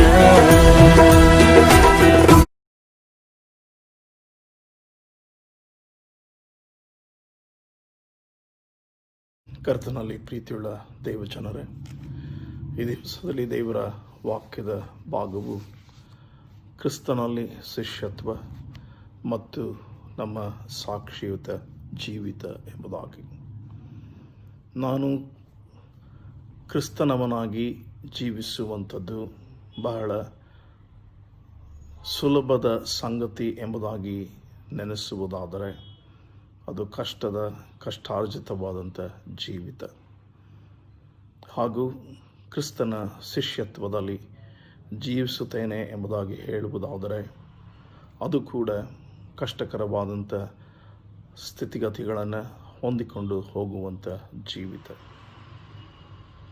ಕ್ರಮೇಣವಾಗಿ ನಮ್ಮ ಜೀವಿತಗಳಲ್ಲಿ ನ್ಯಾಯಬದ್ಧವಾಗಿಯೂ ನೀತಿಯುಳ್ಳ ಮನುಷ್ಯರಾಗಿಯೂ ನ್ಯಾಯಕ್ಕೆ ಹೋರಾಟ ಮಾಡುವಂಥ ವ್ಯಕ್ತಿಗಳಾಗಿಯೂ ಕ್ರಿಸ್ತನ ವಾಕ್ಯಗಳಿಗೆ ಅನುಕರಣೆ ಮಾಡಿಕೊಳ್ಳುತ್ತಾ ನಮ್ಮ ಜೀವಿತಗಳನ್ನು ರೂಢಿಸಿಕೊಂಡವರಾಗಿ ಕ್ರಿಸ್ತನ ವಾಕ್ಯಕ್ಕೆ ವಿಧೇಯರಾಗಿ ನಡೆದುಕೊಂಡು ಆತನ ವಾಕ್ಯಗಳನ್ನು ನಮ್ಮ ಜೀವಿತದಲ್ಲಿ ಅಳವಡಿಸಿಕೊಂಡವರಾಗಿ ಬದುಕಿ ಮತ್ತೊಬ್ಬರಿಗೆ ಸಾಕ್ಷಿ ಕೊಡುವಂಥ ಜೀವಿತವನ್ನು ರೂಢಿಸಿಕೊಳ್ಳಬೇಕಾದದ್ದು ಅವಶ್ಯಕ. ಹಾಗಾಗಿ ಬಹಳ ಅರ್ಥಗರ್ಭಿತವಾಗಿ ಕ್ರಿಸ್ತನ ಶಿಷ್ಯತ್ವ ಮತ್ತು ಸಾಕ್ಷಿಗಳು ಎಂಬುದಾಗಿ ಹೇಳಿಕೊಳ್ಳುವಾಗ ಇವರು ಕ್ರೈಸ್ತನವರು ಎಂಬುದಾಗಿ ಹೇಳಿಕೊಳ್ಳುವುದರ ಜೊತೆಯಲ್ಲಿ ಕ್ರಿಸ್ತನ ಅನುಯಾಯಿಗಳು, ಕ್ರಿಸ್ತನ ಶಿಷ್ಯರು ಎಂಬುದಾಗಿಯೂ ಕೂಡ ಕರೆಯಲ್ಪಡುವಂಥದ್ದು ನಮ್ಮ ಆದ್ಯ ಜೀವಿತದ ಮೇಲೆ ಅವಲಂಬಿತವಾಗಿರುವಂಥದ್ದು ಆಗಿದೆ. ಹೊರಗಿನ ಪ್ರಪಂಚದಲ್ಲಿ ಹೊರಗಿನ ಜನರು ನಮ್ಮ ನಾಮಧೇಯವನ್ನು ಹಿಡಿದುಕೊಂಡು ಇವರು ಕ್ರಿಸ್ತನರು ಎಂಬುದಾಗಿ ಕರೆಯುವುದುಂಟು. ಅದು ಸುಲಭದ ಸಂಗತಿ. ಆದರೆ ಇವರು ಕ್ರಿಸ್ತನ ಶಿಷ್ಯರು, ಕ್ರಿಸ್ತನ ಅನುಯಾಯಿಗಳು, ಕ್ರಿಸ್ತನನ್ನು ಪರಿಪಾಲಿಸುವಂಥ ಭಕ್ತರು, ಆತನ ಮಕ್ಕಳು ಎಂಬುದಾಗಿ ಒಳ ಪ್ರಪಂಚದಲ್ಲಿ ಆತ್ಮೀಕವಾಗಿ ಕ್ರಿಸ್ತನನ್ನು ಅರಿತುಕೊಂಡವರ ಜೊತೆಯಲ್ಲಿ ಇರುವಂಥ ಬಾಂಧವ್ಯ, ಅನ್ಯೋನ್ಯತೆಯ ಮೇಲೆ ಅವಲಂಬಿತವಾಗಿರುವಂಥ ಈ ಬದುಕು ಬಹಳ ಕಷ್ಟಕರವಾದದ್ದು ಮತ್ತು ಉತ್ಕೃಷ್ಟವಾದದ್ದು ಎನ್ನುವಂಥದ್ರಲ್ಲಿ ಯಾವ ಸಂದೇಹ ಇಲ್ಲ. ಕಾರಣ ಆದಿಸಭೆಯಲ್ಲಿಯೂ ಕೂಡ ನಾವು ನೋಡುವಂಥ ದೇವರ ವಾಕ್ಯ ಅಪೊಸ್ತಲರ ಕೃತ್ಯಗಳು 11ನೇ ಅಧ್ಯಾಯದ 26ನೇ ವಾಕ್ಯದಲ್ಲಿ ನಾವು ಕೇಳುತ್ತೇವೆ. ಆದಿಯಲ್ಲಿ ಅಂತಿಯೋಕ್ಯದಲ್ಲಿ ಮೊಟ್ಟ ಮೊದಲ ಬಾರಿಗೆ ಯೇಸು ಕ್ರಿಸ್ತನ ಶಿಷ್ಯರಿಗೆ ಕ್ರೈಸ್ತರು ಎನ್ನುವಂಥ ಹೆಸರು ಮೊದಲು ಬಂತು. ಇಲ್ಲಿ ನಾವು ನೋಡುವಂಥದ್ದು ಒಬ್ಬ ವ್ಯಕ್ತಿಯು ಕ್ರೈಸ್ತನು, ಕ್ರಿಸ್ತನವನು ಎಂಬುದಾಗಿ ಹೇಳಿಕೊಳ್ಳುವಂಥದ್ದು ಆತನು ಕ್ರಿಸ್ತನ ಶಿಷ್ಯನಾದ ಮೇಲೆಯೇ ಹೊರತು ಅದಕ್ಕಿಂತ ಮುಂಚಿತವಾಗಿ ಅಲ್ಲ. ಹಾಗಾಗಿ ಈ ದಿವಸದ ನಿಟ್ಟಿನಲ್ಲಿ, ಈ ದಿವಸದ ಬಾಳ್ವೆಯಲ್ಲಿ ನಮಗೆ ಕೊಡಲ್ಪಟ್ಟಂಥ ದೇವರ ವಾಕ್ಯದ ಭಾಗ ಕ್ರಿಸ್ತನಲ್ಲಿ ಶಿಷ್ಯತ್ವ ಮತ್ತು ನಮ್ಮ ಸಾಕ್ಷಿ ಎಂಬುದಾಗಿ ನೋಡುವಾಗ, ನಾನು ಕ್ರಿಸ್ತನವನು ಎಂಬುದಾಗಿ ಎನಿಸಿಕೊಳ್ಳುವಂಥ ನಾಮಧೇಯ ಹೊತ್ತುಕೊಂಡಂಥ ಕ್ರಿಸ್ತನವನೋ ಅಥವಾ ನನ್ನ ಜೀವಿತದ ಪ್ರತಿಯೊಂದು ಅಂಗಾಂಗಗಳಲ್ಲಿಯೂ, ಪ್ರತಿಯೊಂದು ಅಂಗಗಳಲ್ಲಿಯೂ, ಪ್ರತಿಯೊಂದು ಕೃತ್ಯಗಳಲ್ಲಿಯೂ, ಪ್ರತಿಯೊಂದು ಜೀವಿತದ ಎಲ್ಲ ಕ್ರಿಯೆಗಳಲ್ಲಿಯೂ, ಕಾರ್ಯಗಳಲ್ಲಿಯೂ ಕ್ರಿಸ್ತನ ವಾಕ್ಯಗಳನ್ನೇ ಹೊತ್ತುಕೊಂಡು ಜೀವಿಸುತ್ತಾ ಬಂದಿರುವಂಥ ವ್ಯಕ್ತಿಯಾಗಿ ಕಾಣಿಸಲ್ಪಟ್ಟಿದ್ದೇನೋ ಎನ್ನುವುದರ ಕುರಿತು ಅವಲೋಕಿಸಿ ಆಲೋಚನೆ ಮಾಡುವಂಥದ್ದು ಬಹಳ ಉತ್ಕೃಷ್ಟವಾದಂಥ ದೇವರ ವಾಕ್ಯದ ಭಾಗ. ಹೀಗಾಗಿ ಪ್ರಿಯರೇ, ದೇವರ ವಾಕ್ಯವನ್ನು ಅವಲೋಕಿಸಿ ನೋಡುವಾಗ ದೇವರ ವಾಕ್ಯಗಳನ್ನು ನಾವು ತದೇಕವಾಗಿ ಅರ್ಥೈಸಿಕೊಳ್ಳುವಾಗ ಕ್ರಿಸ್ತನ ನಡಾವಳಿಕೆಯನ್ನು, ಕ್ರಿಸ್ತನ ಕ್ರಿಯೆಗಳನ್ನು, ಕ್ರಿಸ್ತನ ಕಾರ್ಯಗಳನ್ನು, ಕ್ರಿಸ್ತನ ಬೋಧನೆಯನ್ನು, ಕ್ರಿಸ್ತನು ಹೇಳಿಕೊಟ್ಟಂಥ ವಾಕ್ಯಗಳ ವಾಗ್ದಾನಗಳನ್ನು ಹಿಡಿದುಕೊಂಡು ಜೀವಿಸಬೇಕಾದದ್ದು ನಮ್ಮ ಆದ್ಯ ಕರ್ತವ್ಯವೂ ಎಂಬುದಾಗಿ ಸತ್ಯವೇದದಲ್ಲಿ ನಾವು ನೋಡ್ತೇವೆ. ಹೀಗಾಗಿ ನಾವು ಕ್ರಿಸ್ತನವರು ಎಂಬುದಾಗಿ ನಾಮಧೇಯದ ಮೇಲೆ ಅವಲಂಬಿತವಾಗಿರದ ಜೀವಿತ ನಮ್ಮದಾಗಿರದೆ ನಮ್ಮ ನಡೆ, ನಮ್ಮ ನುಡಿ, ನಮ್ಮ ಕ್ರಿಯೆ, ನಮ್ಮ ಕಾರ್ಯ, ನಮ್ಮ ಜೀವಿತದ ಎಲ್ಲ ಕ್ರಿಯೆಗಳ ಮೂಲಕ, ನಮ್ಮ ನಡಾವಳಿಯ ಮೂಲಕ, ನಮ್ಮ ಆಲೋಚನೆಗಳ ಮೂಲಕ ನಾವು ಕ್ರಿಯಾತ್ಮಕವಾಗಿ ನಡೆಸಿಕೊಳ್ಳುವಂಥ ಜೀವಿತದ ಕಾರ್ಯಕಲಾಪಗಳ ಮೂಲಕ ಇವರು ಕ್ರಿಸ್ತನವರು ಎಂಬುದಾಗಿ ಗುರುತಿಸಲ್ಪಡುವುದಾದರೆ ದೇವರ ನಾಮಕ್ಕೆ ಸ್ತೋತ್ರವಾಗಲಿ. ದೇವರು ನಮ್ಮ ಕೂಡ ಇದ್ದಾನೆ, ನಮ್ಮ ಕುರಿತು ಆತನು ಸಂತೋಷ ಪಡುತ್ತಾನೆ ಎನ್ನುವಂಥದ್ರಲ್ಲಿ ಯಾವ ಅತಿಶಯೋಕ್ತಿ ಅಲ್ಲ ಎನ್ನುವಂಥದ್ದನ್ನು ನಾವು ಸ್ಪಷ್ಟೀಕರಿಸಿಕೊಳ್ಳಬೇಕು. ಕಾರಣ ದೇವರು ಈ ಲೋಕದ ಮೇಲೆ ಎಷ್ಟೋ ಪ್ರೀತಿಯನ್ನಿಟ್ಟದ್ದು ಒಬ್ಬನು ಕೂಡ ನಾಶವಾಗದೆ ಆ ನಿತ್ಯ ಜೀವದ ಸೌಭಾಗ್ಯವನ್ನು ಪಡೆದುಕೊಳ್ಳಬೇಕು ಎಂಬುದಾಗಿ. ಮನುಷ್ಯನು ತನ್ನ ಪಾಪದ ಮೂಲಕವಾಗಿ ನಿತ್ಯ ಜೀವದ ವಾಗ್ದಾನವನ್ನು ಕಳೆದುಕೊಂಡಿದ್ದಾನೆ. ಪಾಪದ ಸೇತುವೆ ಬಿರುಕು ಬಿಟ್ಟದೆ. ಆ ನಿತ್ಯ ಜೀವದ ಸೇತುವೆ ಹೊಡೆದು ಹೋಗಿಯದೆ. ಅದನ್ನು ಪುನಃ ನಿರ್ಮಿತ ಮಾಡಿ ಆ ಸೇತುವೆಯನ್ನು ತಂದೆಯೊಟ್ಟಿಗೆ ಬಾಂಧವ್ಯವನ್ನು ಬೆಳೆಸಿಕೊಳ್ಳುವುದಕ್ಕೋಸ್ಕರ ಯೇಸು ಕ್ರಿಸ್ತನು ತನ್ನನ್ನೇ ತಾನು ಸಮರ್ಪಿಸಿಕೊಂಡನು. ಮಾತ್ರವಲ್ಲದೆ ಆತನ ಮೊದಲನೆಯ ದೇವರ ವಾಕ್ಯದ ಪ್ರಕಟಣೆ, ಇಹಲೋಕದ ಸೇವೆಯಲ್ಲಿ ಆತನು ಹೇಳಿದ್ದು, ದೇವರ ರಾಜ್ಯವು ಸಮೀಪಿಸಿತು, ದೇವರ ಕಡೆಗೆ ತಿರುಗಿಕೊಂಡು ಸುವಾರ್ತೆಯನ್ನು ನಂಬಿರಿ ಎಂಬುದಾಗಿ. ಹೀಗಾಗಿ ಪ್ರಿಯರೇ, ಆತನು ಮತ್ತಾಯನ ಸುವಾರ್ತೆಯಲ್ಲಿ 28ನೇ ಅಧ್ಯಾಯದಲ್ಲಿ ಆತನು ತನ್ನ ಕುರಿತು ಮಾತನಾಡುತ್ತಾ ತನ್ನ ಕಡೆಯ ಇಹಲೋಕದ ಜೀವಿತದ ಅವಧಿಯಲ್ಲಿ ಆತನು ಹೇಳಿದ್ದು, ನನಗೆ ಎಲ್ಲ ಅಧಿಕಾರವೂ ಕೊಡಲ್ಪಟ್ಟಿದೆ, ಪರಲೋಕ ಭೂಲೋಕದಲ್ಲಿ ಎಲ್ಲ ಅಧಿಕಾರವೂ ನನಗೆ ಕೊಡಲ್ಪಟ್ಟಿದೆ. ನೀವು ಹೋಗಿ ಲೋಕದ ಕಟ್ಟಕಡೆಯವರೆಗೆ ನನ್ನ ಈ ಸುವಾರ್ತೆಯನ್ನು ಸಾರಿರಿ, ನಂಬಿದ ಜನರಿಗೆ ತಂದೆಯ, ಮಗನ, ಪವಿತ್ರಾತ್ಮನ ಹೆಸರಿನಲ್ಲಿ ದೀಕ್ಷಾ ಸ್ನಾನ ಮಾಡಿಸಿರಿ. ನೀವು ಹೇಗೆ ನನ್ನ ವಾಗ್ದಾನಗಳನ್ನು ಕಾಪಾಡಿಕೊಂಡು ಬಂದಿದ್ದೀರೋ ಅದೇ ರೀತಿಯಲ್ಲಿ ಅವರು ಕೂಡ ಕಾಪಾಡಿಕೊಳ್ಳುವುದಕ್ಕೆ ಬೋಧಿಸಿರಿ ಎಂಬುದಾಗಿ ಹೇಳಿದ ದೇವರು, ನೋಡಿರಿ, ಯುಗದ ಸಮಾಪ್ತಿಯವರೆಗೆ ಎಲ್ಲ ದಿವಸ ನಿಮ್ಮ ಸಂಗಡ ಇರುತ್ತೇನೆ ಎಂಬುದಾಗಿ ವಾಗ್ದಾನ ಮಾಡಿದ್ದಾನೆ. ಈ ದಿವಸದಲ್ಲಿ ಪ್ರಿಯರೇ, ದೇವರು ನಮ್ಮ ಸಂಗಡ ಜೀವಿಸುತ್ತಾ ಇದ್ದಾನೆ, ನಮ್ಮ ಸಂಗಡ ವಾಸ ಮಾಡುತ್ತಾ ಇದ್ದಾನೆ. ಆತನು ನಮ್ಮೊಟ್ಟಿಗೆ ಜೀವಿಸುವಂಥ ದೇವರಾಗಿದ್ದಾನೆ. ನಮ್ಮ ಎಲ್ಲ ಕಷ್ಟ ಸಂಗತಿಗಳಲ್ಲಿ, ಕಷ್ಟ ಸಂಕಟಗಳಲ್ಲಿ ಆತನು ಸ್ಪಂದಿಸುವಂಥ ಗುರುವಾಗಿದ್ದಾನೆ. ನಾವು ಆತನಿಗೆ ತಕ್ಕ ಶಿಷ್ಯರಾಗಿ, ಸಾಕ್ಷಿ ಕೊಡುವ ಶಿಷ್ಯರಾಗಿ, ಶಿಷ್ಯತ್ವದ ಬಾಳ್ವೆಯಲ್ಲಿ ನಮ್ಮನ್ನು ತೊಡಗಿಸಿಕೊಂಡಿದ್ದೇವೋ ಎನ್ನುವುದರ ಕುರಿತು ಆಲೋಚನೆ ಮಾಡುವಂಥದ್ದು ಈ ಹೊತ್ತು ಬಹಳ ಶ್ರೇಷ್ಠ. ಹೀಗಾಗಿ ನಾವು ನೋಡ್ತೇವೆ, ಮತ್ತಾಯನ ಸುವಾರ್ತೆ 16ನೇ ಅಧ್ಯಾಯದ 24ರಿಂದ 26 ವಾಕ್ಯಗಳನ್ನು ನೀವು ಸತ್ಯವೇದದಲ್ಲಿ ಓದುವುದಾದರೆ, ದೇವರು ತನ್ನ ವಾಕ್ಯಗಳಲ್ಲಿ ಬಹಳ ಚಂದವಾಗಿ ನಮ್ಮ ಕೂಡ ಹೀಗೆ ಮಾತನಾಡುತ್ತಾನೆ. ಮತ್ತು ಯೇಸು ತನ್ನ ಶಿಷ್ಯರಿಗೆ ಹೇಳಿದ್ದೇನೆಂದರೆ, ಯಾವನಿಗಾದರೂ ನನ್ನ ಹಿಂದೆ ಬರುವುದಕ್ಕೆ ಮನಸ್ಸಿದ್ದರೆ ಅವನು ತನ್ನನ್ನು ನಿರಾಕರಿಸಿ ತನ್ನ ಶಿಲುಬೆಯನ್ನು ಹೊತ್ತುಕೊಂಡು ನನ್ನ ಹಿಂದೆ ಬರಲಿ. ಮೊದಲನೆಯ ಆಜ್ಞೆ, ಯಾವನಿಗಾದರೂ ನನ್ನ ಹಿಂದೆ ಬರುವುದಕ್ಕೆ ಮನಸ್ಸಿದ್ದರೆ, ಅಂದರೆ ನನ್ನ ಶಿಷ್ಯನಾಗಿ ಶಿಷ್ಯತ್ವದ ಜೀವಿತವನ್ನು ಪಡೆಯುವುದಕ್ಕೆ ಕ್ರಿಸ್ತನ ಹಿಂದೆ ಹೋಗುವುದಾದರೆ, ದೇವರ ವಾಕ್ಯ ಬಹಳ ಕಡಿತವಾಗಿಯೂ ಕಠಿಣವಾಗಿಯೂ ನಮಗೆ ಕೂಡ ಹೇಳುತ್ತದೆ, ತನ್ನನ್ನು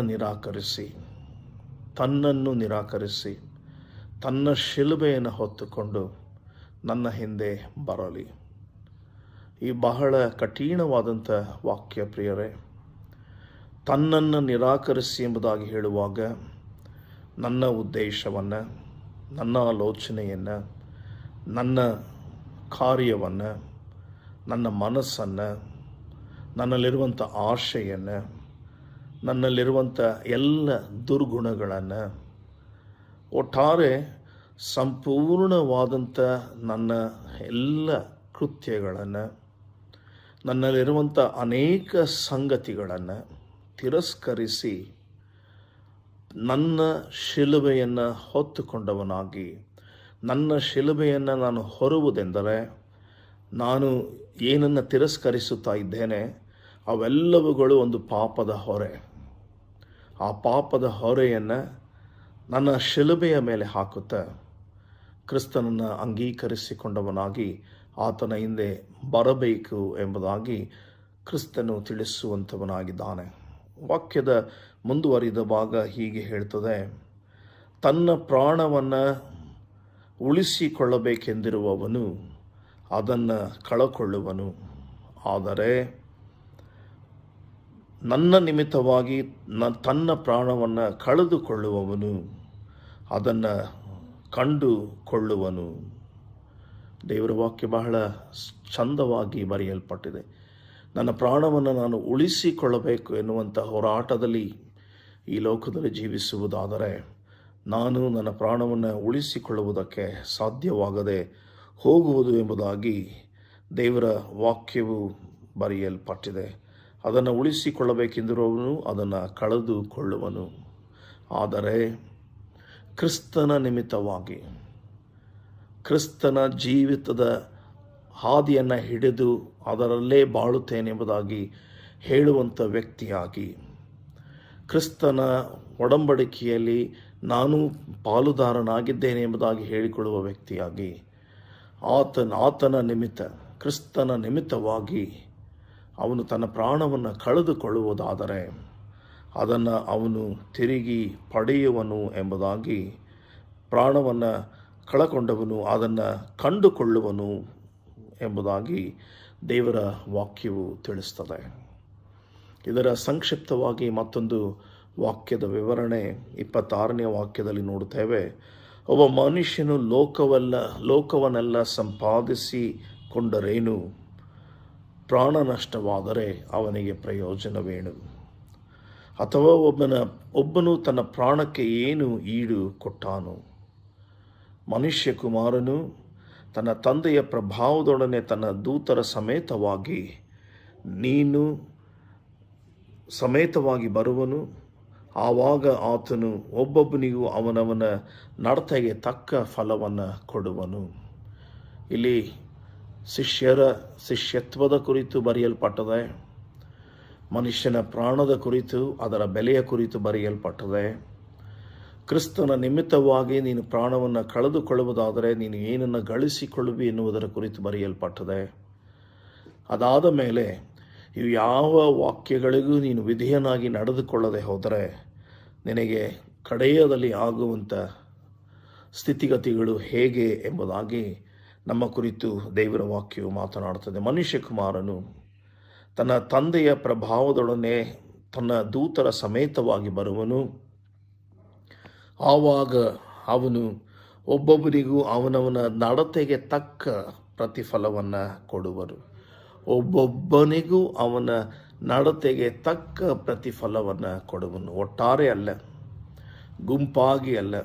ನಾವು ಅನೇಕ ವೇಳೆ ಹೇಳಬಹುದು, ಸ್ವಾಮಿ, ನಾನು ಈ ಗುಂಪಿಗೆ ಸೇರಿದ ವ್ಯಕ್ತಿಯಾಗಿ ಹೀಗೆ ಮಾಡಿದೆ, ನಾನು ಈ ಜನರ ಒಂದು ಸ್ಪಂದನದಲ್ಲಿ ಈ ಕೆಲಸವನ್ನು ಮಾಡಿದೆ. ನನ್ನ ಈ ಜನರ ಮಿತ್ರತ್ವದಲ್ಲಿ ನಾನು ಹೀಗೆ ದ್ರೋಹಿಯಾದೆ. ನಾನು ಇಂತಹ ಜನರ ಸಹವಾಸ ಮಾಡಿ ಇಂತಹ ಪಾಪಿಯಾದೆ ಎಂಬುದಾಗಿ ನಾನು ಹೇಳಿಕೊಳ್ಳುವುದಾದರೆ ಆ ಕಡೆಯ ದಿವಸಗಳಲ್ಲಿ ಯಾವ ಪ್ರಯೋಜನವೂ ಆಗುವುದಕ್ಕೆ ಬಾರದು.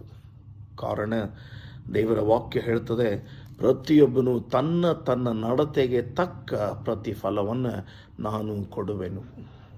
ಅಂದರೆ ನನ್ನ ನಡತೆಗೆ, ನಾನು ಮಾಡಿದ ಕೃತ್ಯಗಳಿಗೆ, ನಾನು ಸಾಮೂಹಿಕವಾಗಿ ಅನೇಕ ಕೃತ್ಯಗಳನ್ನು ಮಾಡಿರಬಹುದು, ನಾನು ಜನರ ಒಡನಾಡಿಯಲ್ಲಿ ಅನೇಕ ಸಂಗತಿಗಳನ್ನು ಬೆಸಗಿರಬಹುದು.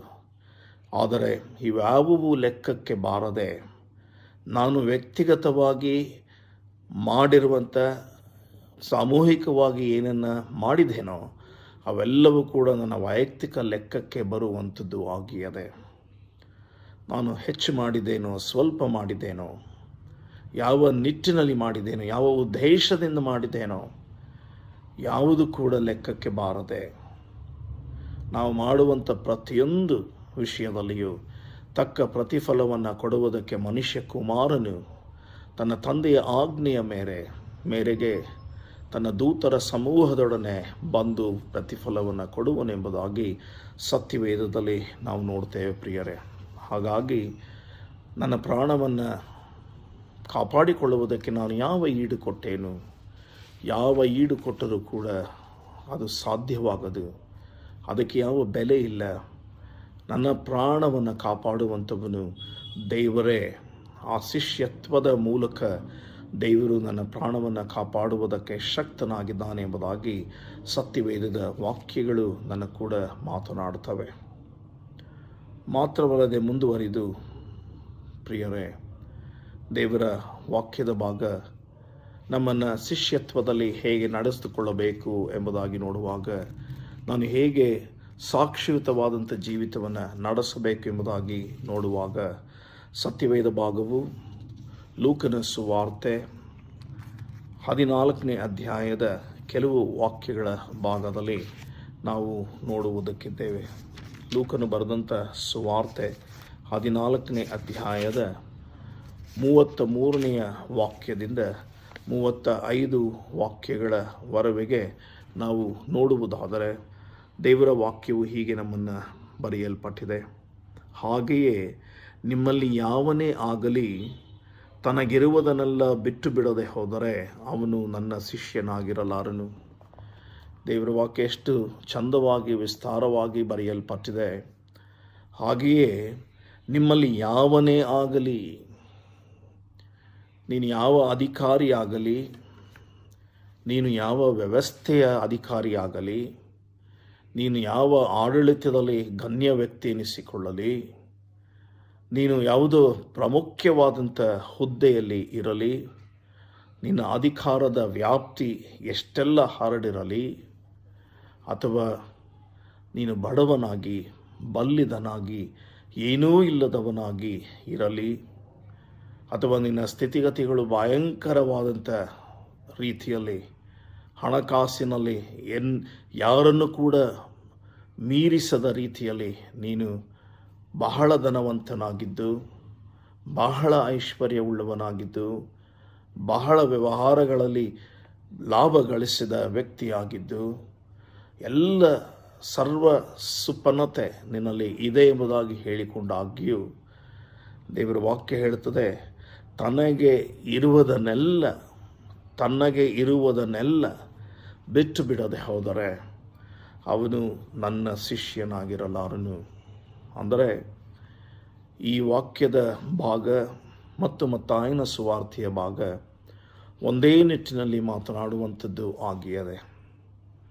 ಅದರ ವ್ಯತ್ಯಾಸ ಇಷ್ಟೇ, ತನಗಿರುವುದನ್ನೆಲ್ಲ ಬಿಟ್ಟು ಬಿಡದೆ ಹೋದರೆ, ಅಂದರೆ ತನ್ನಲ್ಲಿ ಇರುವಂಥ ಎಲ್ಲ ವ್ಯಾಮೋಹಗಳು, ತನ್ನಲ್ಲಿರುವಂಥ ಎಲ್ಲ ದುರಾಶೆಗಳು, ತನ್ನಲ್ಲಿರುವಂಥ ಜೀವಿತದ ಪ್ರತಿಯೊಂದು ಕ್ರಮದ ಬದ್ಧತೆಗಳು, ಇವೆಲ್ಲವುಗಳನ್ನು ಬಿಟ್ಟು ಬಿಡದೆ ಹೋದರೆ ನನ್ನ ಶಿಷ್ಯನಾಗಿರಲಾರನು. ಇಲ್ಲಿ ಮತ್ತೊಂದು ವಾಕ್ಯ ಮುಂದುವರೆದು ಹೇಳ್ತದೆ, 34ನೇ ವಾಕ್ಯ, ಉಪ್ಪಂತೂ ಒಳ್ಳೆಯ ಪದಾರ್ಥವೇ, ಉಪ್ಪು ಸಹ ಸಪ್ಪಗಾದರೆ ಅದಕ್ಕೆ ಇನ್ನಾತರಿಂದ ರುಚಿ ಬಂದೀತು. ಅದು ಭೂಮಿಗಾದರೂ ತಿಪ್ಪೆಗಾದರೂ ಉಪಯೋಗವಲ್ಲ. ಅದನ್ನು ಹೊರಗೆ ಬಿಸಾಡುತ್ತಾರೆ. ಕೇಳುವುದಕ್ಕೆ ಕಿವಿಯುಳ್ಳವನು ಕೇಳಲಿ ಅಂದನು. ಇಲ್ಲಿ ಮನುಷ್ಯನ ಜೀವಿತವನ್ನು ಯೇಸು ಸ್ವಾಮಿಯು ಕ್ರಿಸ್ತನ ಶಿಷ್ಯತ್ವದ ಜೀವಿತವನ್ನು ಯೇಸು ಸ್ವಾಮಿಯು ಉಪ್ಪಿಗೆ ಹೋಲಿಕೆ ಮಾಡಿ ಒಂದು ಉತ್ತಮವಾದಂಥ ಘನಭರಿತವಾದಂಥ ತತ್ವವನ್ನು ನಮಗೆ ತಿಳಿಸಿ ಕೊಡುತ್ತಾ ಇದ್ದಾರೆ. ಈ ವಾಕ್ಯದ ಭಾಗದಲ್ಲಿ ನಾವು ನೋಡ್ತೇವೆ, ಉಪ್ಪು ಒಳ್ಳೆಯ ಪದಾರ್ಥವೇ. ಆ ಉಪ್ಪು ತನ್ನಲ್ಲಿರುವಂಥ ಸಹಜ ಕ್ರಿಯೆಯನ್ನು ಕಳೆದುಕೊಂಡು, ಉಪ್ಪು ತನ್ನಲ್ಲಿರುವಂಥ ಉತ್ತಮವಾದಂಥ ಗುಣವನ್ನು ಕಳೆದುಕೊಂಡು ಸಪ್ಪಗಾದರೆ ಅದು ಎಲ್ಲಿಂದ ಕೂಡ ಅದು ತನ್ನ ನಿಯಂತ್ರಿತವಾದಂಥ ರೀತಿಯಲ್ಲಿ ತನ್ನ ಜೀವಿತವನ್ನು ನಡೆಸುವುದಕ್ಕೆ ಆಗುವುದಿಲ್ಲ. ತನ್ನಲ್ಲಿರುವಂಥ ಆ ಉಪ್ಪಿನ ಗುಣಾತಿಶಯವನ್ನು ಕಳೆದುಕೊಳ್ಳುವುದಾದರೆ, ಸಪ್ಪಗಾದರೆ ಅದು ಇನ್ನೆಲ್ಲಿಂದ ಕೂಡ ತನ್ನ ಕ್ರಿಯಾತ್ಮಕವಾದಂಥ ತತ್ವವನ್ನು, ತನ್ನ ರುಚಿಯನ್ನು ಪಡೆದುಕೊಳ್ಳುವುದಕ್ಕೆ ಸಾಧ್ಯ ಇಲ್ಲ. ಉಪ್ಪೇ ತನ್ನ ಸ್ವಂತಿಕೆಯನ್ನು ಕಳೆದುಕೊಳ್ಳುವುದಾದರೆ ಅದು ಇನ್ನೆಲ್ಲಿಂದ ಪಡೆದುಕೊಳ್ಳುವುದಕ್ಕೆ ಸಾಧ್ಯ? ಬೇರೆ ಯಾವ ಪದಾರ್ಥಗಳು ಕೂಡ ಅದಕ್ಕೆ ಮಿಶ್ರಿತವಾಗಿ ಮಾಡಿದರೂ ಆ ಮಿಶ್ರಿತವಾದಂಥ ಪದಾರ್ಥಗಳು ಅದಕ್ಕೆ ತನ್ನ ನಿಜ ಸ್ವರೂಪವನ್ನು ಕೊಡುವುದಕ್ಕೆ ಸಾಧ್ಯ ಇವೆಲ್ಲ. ಹಾಗಾಗಿ ದೇವರ ವಾಕ್ಯ ಹೇಳ್ತದೆ, ಅದು ಭೂಮಿಗಾದರೂ ತಿಪ್ಪೆಗೆ ಎಸೆದರೂ ಯಾವ ಪ್ರಯೋಜನವಿಲ್ಲ, ಯಾವ ರೀತಿಯಲ್ಲಿಯೂ ಪ್ರಯೋಜನವಿಲ್ಲ. ಹಾಗೆಯೇ ನಾನು ಕ್ರಿಸ್ತನ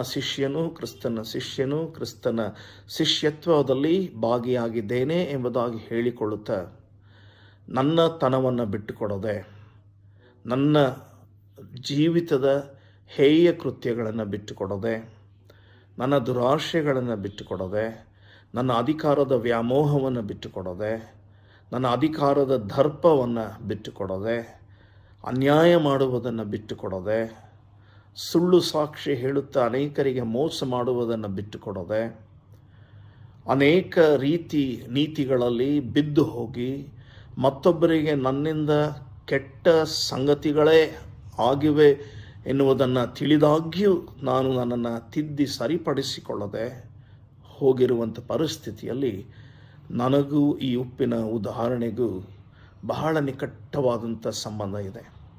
ಅಂತಹ ಜೀವಿತ ನನ್ನಲ್ಲಿರುವುದಾದರೆ ದೇವರು ಹೇಳುವಂಥದ್ದು, ನೀನು ನನ್ನ ಶಿಷ್ಯನಾಗಿರುವುದಕ್ಕೆ ಸಾಧ್ಯ ಇಲ್ಲ, ನೀನು ಕ್ರಿಸ್ತನವನು ಎನಿಸಿಕೊಳ್ಳುವುದಕ್ಕೆ ಅರ್ಹನಲ್ಲ, ನಿನ್ನನ್ನು ತಿಪ್ಪೆಗಾದರೂ ಅಥವಾ ಭೂಮಿಯ ಯಾವ ಭಾಗಕ್ಕೆ ಹಾಕಿದರೂ ಕೂಡ ಪ್ರಯೋಜನವಿಲ್ಲ.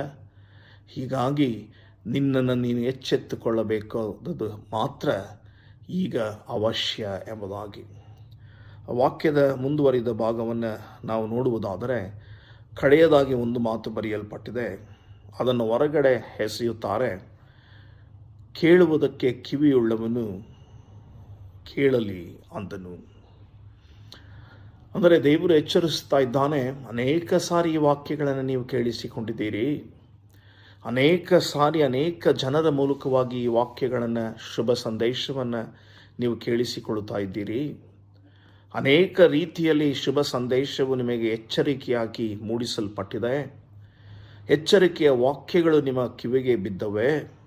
ಇವೆಲ್ಲದರ ಮಧ್ಯದಲ್ಲಿ ನೀವು ಇನ್ನೂ ಚೇತರಿಸಿಕೊಳ್ಳದೆ, ಇನ್ನೂ ಎಚ್ಚೆತ್ತುಕೊಳ್ಳದೆ, ಇನ್ನು ಬಿದ್ದ ಪಾಪದ ಕೊಂಡದಲ್ಲಿಯೇ ಬಿದ್ದು ಯಾವ ಪ್ರಯೋಜನಕ್ಕೂ ಬಾರದೆ ಹೋಗಿರುವಂಥ ವ್ಯಕ್ತಿಗಳು ನೀವು ಆಗಿರುವುದಾದರೆ, ಪ್ರಿಯರೇ, ದೇವರ ತನ್ನ ವಾಕ್ಯದ ಮೂಲಕ ಎಚ್ಚರಿಸುವಂಥದ್ದು, ಕೇಳುವುದಕ್ಕೆ ಕಿವಿಯುಳ್ಳವನು ಕೇಳಲಿ ಎಂಬುದಾಗಿ.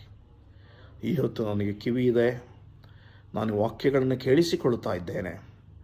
ನನ್ನಲ್ಲಿ ಪರಿವರ್ತನೆ ಬೇಕು. ನನ್ನಲ್ಲಿ ಕಿಂಚಿತ್ತಾದರೂ ನನ್ನ ಪರಿವರ್ತನೆಯ ಹಾದಿಯನ್ನು ಹಿಡಿಯಬೇಕು. ಸ್ವಾಭಾವಿಕವಾಗಿ ಪಶ್ಚಾತ್ತಾಪ ಪಡಬೇಕು. ಮಾನಸಿಕವಾಗಿ ಮಾನಸಾಂತರದಿಂದ ನನ್ನ ನಿವೇದನೆಯನ್ನು ದೇವರ ಬಳಿಯಲ್ಲಿ ಹೇಳಿಕೊಳ್ಳಬೇಕಾದದ್ದು ಅವಶ್ಯಕ. ಮಾನಸಾಂತರ ಪಡದೆ, ಪರಿವರ್ತನೆ ಪಡದೆ, ಪರಿವರ್ತನೆಯ ಆ ಒಂದು ವ್ಯಾಮೋಹವೂ ಕೂಡ ನನ್ನಲ್ಲಿ ಇರದೆ, ನಾನೂ ಕ್ರಿಸ್ತನವನು ಎಂಬುದಾಗಿ ಹೇಳಿಕೊಳ್ಳುವುದಾದರೆ ಯಾವ ಪ್ರಯೋಜನ ಇಲ್ಲ ಎಂಬುದಾಗಿ ಈ ವಾಕ್ಯದ ಹಿನ್ನೆಲೆಯಲ್ಲಿ ನಾವು ಗುರುತು ಹಿಡಿದುಕೊಳ್ಳಬೇಕಾದದ್ದು ಅವಶ್ಯಕ. ಮತ್ತು ಮುಂದುವರಿದು ಪ್ರಿಯರೇ, ಅದೇ ಲೂಕನ ಸುವಾರ್ತೆ 6ನೇ ಅಧ್ಯಾಯಕ್ಕೆ ನೀವು ಬರುವುದಾದರೆ ಅಲ್ಲಿ ಕೆಲವು ವಾಕ್ಯಗಳು ತಂದೆಯಾದ ದೇವರು ನಮಗೆ ತನ್ನ ಪ್ರಬೋಧನೆಯಲ್ಲಿ ಒದಗಿಸಿ ಕೊಟ್ಟಿದ್ದಾನೆ. 6ನೇ ಅಧ್ಯಾಯದ 46ರಿಂದ 49 ವಾಕ್ಯಗಳಲ್ಲಿ ನಾವು ನೋಡ್ತೇವೆ, ಇದಲ್ಲದೆ ನೀವು ನನ್ನನ್ನು ಸ್ವಾಮಿ ಸ್ವಾಮಿ ಅಂತ ಕರೆದು ನಾನು ಹೇಳುವುದನ್ನು ನಡೆಸದೆ ಇರುವುದೇಕೆ? ನನ್ನ ಬಳಿಗೆ ಬಂದು ನನ್ನ ಮಾತುಗಳನ್ನು ಕೇಳಿ ಅವುಗಳಂತೆ ನಡೆಯುವವನು ಯಾರಿಗೆ ಸಮಾನನೆಂಬುದನ್ನು ನಿಮಗೆ ತೋರಿಸುತ್ತೇನೆ.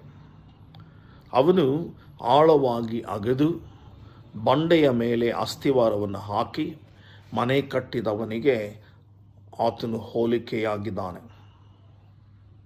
ಪ್ರವಾಹವು ಬರುತ್ತದೆ, ನೀರು ಬಡಿಯುತ್ತದೆ, ಗಾಳಿಯು ಬಡಿಯುತ್ತದೆ, ಆದರೆ ಯಾವುದು ಕೂಡ ಆ ಮನೆಯನ್ನು ಅಲುಗಾಡಿಸುವುದಕ್ಕೆ ಸಾಧ್ಯವಿಲ್ಲ. ದೇವರ ವಾಕ್ಯ ಹೇಳ್ತದೆ, ಆ ಮನೆಗೆ ಬಡಿದಾಗ್ಯೂ ಅದು ಚೆನ್ನಾಗಿ ಕಟ್ಟಿದ್ದರಿಂದ ಆ ಪ್ರವಾಹವು ಅದನ್ನು ಅಲ್ಲಾಡಿಸಲಾರದೆ ಹೋಯಿತು. ಆದರೆ ನನ್ನ ಮಾತುಗಳನ್ನು ಕೇಳಿಯೂ ಅವುಗಳಂತೆ ನಡೆಯದೆ ಇರುವವನು ಅಸ್ತಿವಾರವಿಲ್ಲದೆ ನೆಲದ ಮೇಲೆ ಮನೆ ಕಟ್ಟಿದವನಿಗೆ ಸಮಾನನು. ಪ್ರವಾಹವು ಅದಕ್ಕೆ ಬಡಿಯಿತು, ಬಡಿದ ಕೂಡಲೇ ಅದು ಕುಸಿದು ಬಿತ್ತು, ಪೂರ ಹಾಳಾಗಿ ಹೋಯಿತು. ನೆಲದ ಮೇಲೆ ಮನೆಯನ್ನು ಕಟ್ಟುವವನು ತನ್ನ ಮನೆಯನ್ನು ಉಳಿಸಿಕೊಳ್ಳಲಾರನು. ಆದರೆ ಅಸ್ತಿವಾರವನ್ನು ತೆಗೆದು ಬಂಡೆಯ ಮೇಲೆ ತನ್ನ ಅಸ್ತಿವಾರವನ್ನು ಹಾಕುವವನು ತನ್ನ ಮನೆಯನ್ನು ಉಳಿಸಿಕೊಳ್ಳುವುದಕ್ಕೆ ಸಾಧ್ಯ. ಹಾಗಾಗಿ ಪ್ರಿಯರೇ, ಈ ಹೊತ್ತು ದೇವರು ನಮಗೆ ಬಂಡೆಯೋಪಾದಿಯಲ್ಲಿ ತನ್ನ ಸಭೆಯನ್ನು ಕಟ್ಟುವುದರ ಮೂಲಕ, ಆ ಸಭೆಗೆ ನಮ್ಮ ಅನ್ಯೋನ್ಯತೆಗೆ ಆ ಸಭೆಯನ್ನು ಕೊಟ್ಟಿರುವುದರ ಮೂಲಕ, ಆ ಸಭೆಯ ಅನ್ಯೋನ್ಯತೆಗೆ ನಮ್ಮನ್ನು ಕರೆದಿರುವುದರ ಮೂಲಕ ಆತನು ಉತ್ತಮವಾದಂಥ ಅಸ್ತಿವಾರವನ್ನು ಹಾಕಿದ್ದಾನೆ. ಪ್ರವಾಹದೋಪಾದಿಯಲ್ಲಿ ಅನೇಕ ದುಷ್ಕೃತ್ಯಗಳು, ಪ್ರವಾಹದೋಪಾದಿಯಲ್ಲಿ ಆಡಂಬರದ ಜೀವಿತಗಳು, ಪ್ರವಾಹದೋಪಾದಿಯಲ್ಲಿ ಸುಳ್ಳು ಸಾಕ್ಷಿಗಳು, ಪ್ರವಾಹದೋಪಾದಿಯಲ್ಲಿ ಅನೇಕ ಸಂಗತಿಗಳು ಬಂದು ನಮ್ಮ ಜೀವಿತಗಳನ್ನು ಬಡಿಯುವಾಗಲೂ ನಾವು ಸುರಕ್ಷಿತವಾದಂಥ ಕ್ರಿಸ್ತನೆಂಬ ಸಭೆಯಲ್ಲಿ ನಮ್ಮ ಅಸ್ತಿವಾರವನ್ನು ಹಾಕಿಕೊಂಡಿರುವುದರಿಂದ ನಮಗೆ ಏನು ತಟ್ಟುವುದಕ್ಕೆ ಸಾಧ್ಯ ಇಲ್ಲ.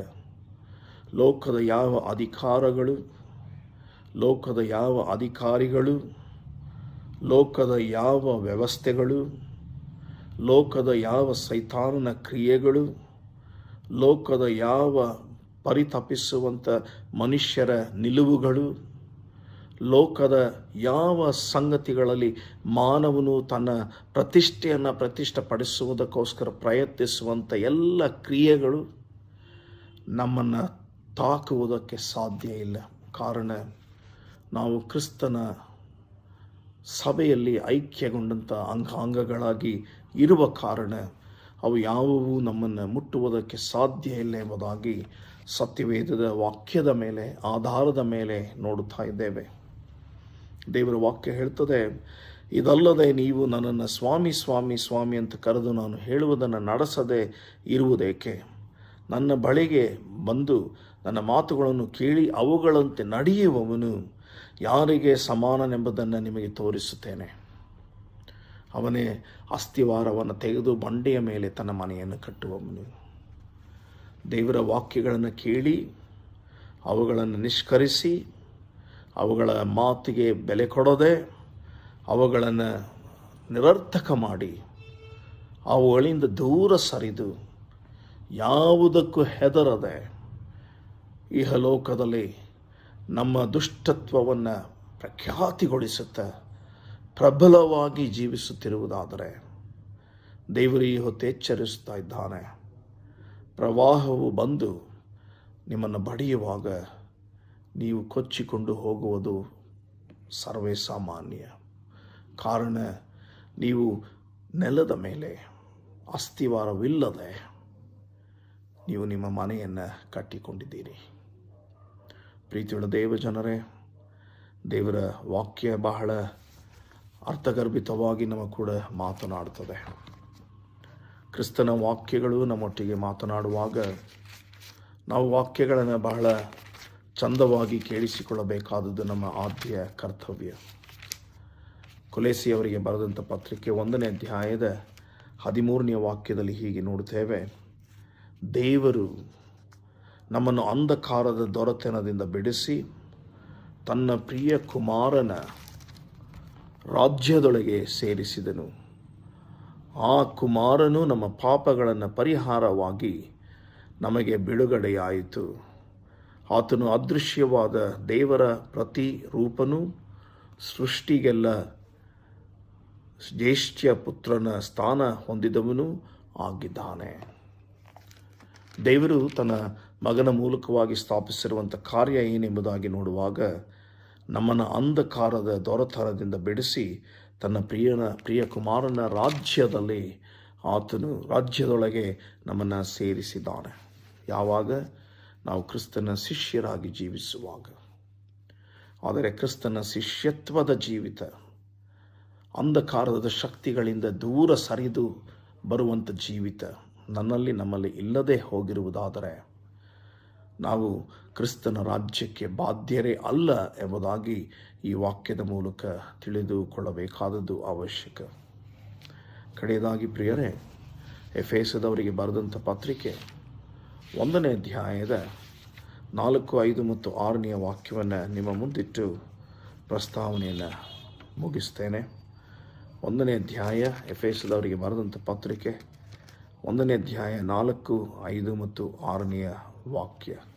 ಅಲ್ಲಿ ಹೀಗೆ ಬರೆಯಲ್ಪಟ್ಟಿದೆ: ಹೇಗೆಂದರೆ ನಾವು ಪ್ರೀತಿಯಲ್ಲಿ ನಡೆದು ಆತನ ಸನ್ನಿಧಿಯಲ್ಲಿ ಪರಿಶುದ್ಧರೂ ದೋಷವಿಲ್ಲದವರೂ ಆಗಿರಬೇಕೆಂದು ನಮ್ಮನ್ನು ಜಗದುತ್ಪತ್ತಿಗೆ ಮುಂಚೆ ಕ್ರಿಸ್ತನಲ್ಲಿ ಆರಿಸಿಕೊಂಡನು.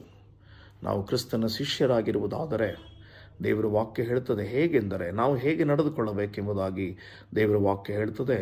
ನಾವು ಪ್ರೀತಿಯಲ್ಲಿ ನಡೆದು ಆತನ ಸನ್ನಿಧಿಯಲ್ಲಿ ಪರಿಶುದ್ಧರೂ ದೋಷವಿಲ್ಲದವರೂ ಆಗಿರಬೇಕೆಂದು ನಮ್ಮನ್ನು ಜಗದುತ್ಪತ್ತಿಗೆ ಮುಂಚೆಯೇ ಆತನು ಕ್ರಿಸ್ತನಲ್ಲಿ ನಮ್ಮನ್ನು ಆರಿಸಿಕೊಂಡನು.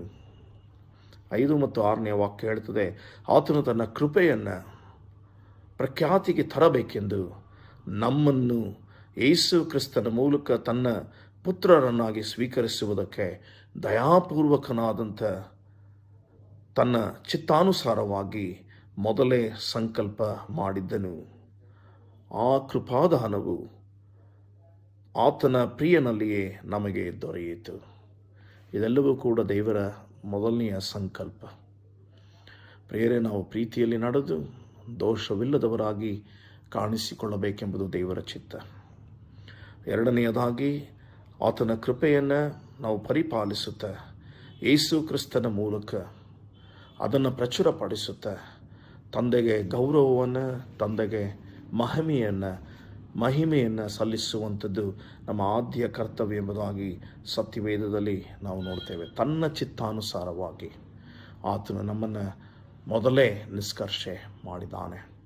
ಶ್ರೇಷ್ಠ ಪುತ್ರನ ಆ ಒಂದು ಕುಮಾರನ ಸ್ಥಾನದಲ್ಲಿ ದೇವರನ್ನು, ಕ್ರಿಸ್ತನನ್ನು ಇರಿಸಿ ಆತನ ಮೂಲಕವಾಗಿ ಈ ಶಿಷ್ಯತ್ವದ ಬಾಳ್ವೆಯನ್ನು ನಮಗೆ ದಯಪಾಲಿಸಿ ಕೊಟ್ಟಿದ್ದಾನೆ. ಆದ್ದರಿಂದ ಪ್ರಿಯರೇ, ವಾಕ್ಯವನ್ನು ಕೇಳಿಸಿಕೊಂಡವರು ಮಾತ್ರ ನಾವು ಆಗಿರದೆ ವಾಕ್ಯಕ್ಕೆ ವಿಧೇಯರಾಗಿ ವಾಕ್ಯದ ಬೆಳಕಿನಲ್ಲಿ ನಮ್ಮನ್ನು ತೊಡಗಿಸಿಕೊಂಡವರಾಗಿ ನಡೆಯುವ ಹಾಗೆ ದೇವರು ತಾನೇ ನಮ್ಮನ್ನು ಆಶೀರ್ವದಿಸಿ ನಡೆಸಲಿ. ದೇವರು ತಾನೇ ನಮ್ಮನ್ನು ಬಲಪಡಿಸಲಿ. ಆತನ ಕೃಪಾ ಸನ್ನಿಧಾನದಲ್ಲಿ ನಮ್ಮನ್ನು ಆವರಿಸಿಕೊಂಡು ಕಾದು ಕಾಪಾಡಲಿ. ಆಮೇನ್.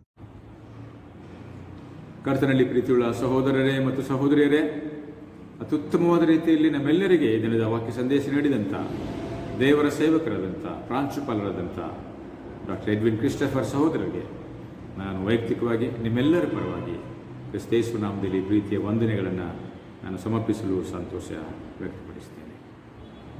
ನಮ್ಮ ಆರಾಧನೆಯನ್ನು ಮುಕ್ತಾಯ ಮಾಡುವಂತೆ ಹಾಡುವಂಥ ಸಂಗೀತಗಳಲ್ಲಿ 221ನೇ ಸಂಗೀತವನ್ನು ದೇವರ ಮಹಿಮೆಗಾಗಿ ನಾವು ಹಾಡೋಣ.